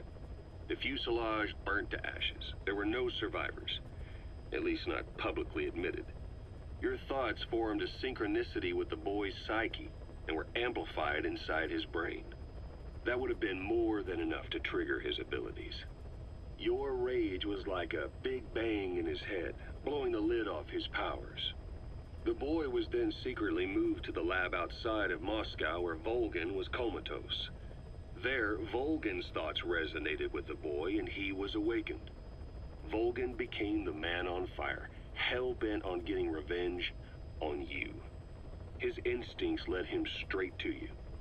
Skullface knew Volgan from Operation Snake Eater, or perhaps from even before. Monitoring this pair of extraordinaries, he discovered the hospital and sent his assassin and XOF.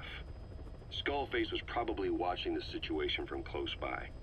Then, realizing how useful these two test subjects could be, he approached them. Reacting to Skullface's thirst for revenge, this time the boy let Skullface's will control Volgan. Volgan, at times driven by personal revenge, at times through Skullface's will, kept on moving, though his body was little more than dead meat. Perhaps there were moments where even your thoughts affected him as well. But without the boy's power, it was like the plug had been pulled from the socket. Everything was powered by anger, malice, revenge. This is how the end of the report sums things up. Both the third boy and the Man on Fire were originally test subjects of paranormal research for military applications, like telekinetically controlling the leader of an enemy nation and making him launch a nuke, or stopping the heart of someone on the wrong side of the Berlin Wall, experimenting with latent human abilities. They were used as tools of the Cold War. The boy's only crime was being born with unique gifts. But he was sacrificed on the altar of war. His life reduced to slavery under other people's wills. turned into a living weapon with no will of his own. And eventually, the only emotion he could feel must have been the desire to get revenge for the hand he'd been dealt. Boss, it's you that awakened the boy's powers. But there's more to it than that. I guess the anger emanating from you was something he could truly relate to.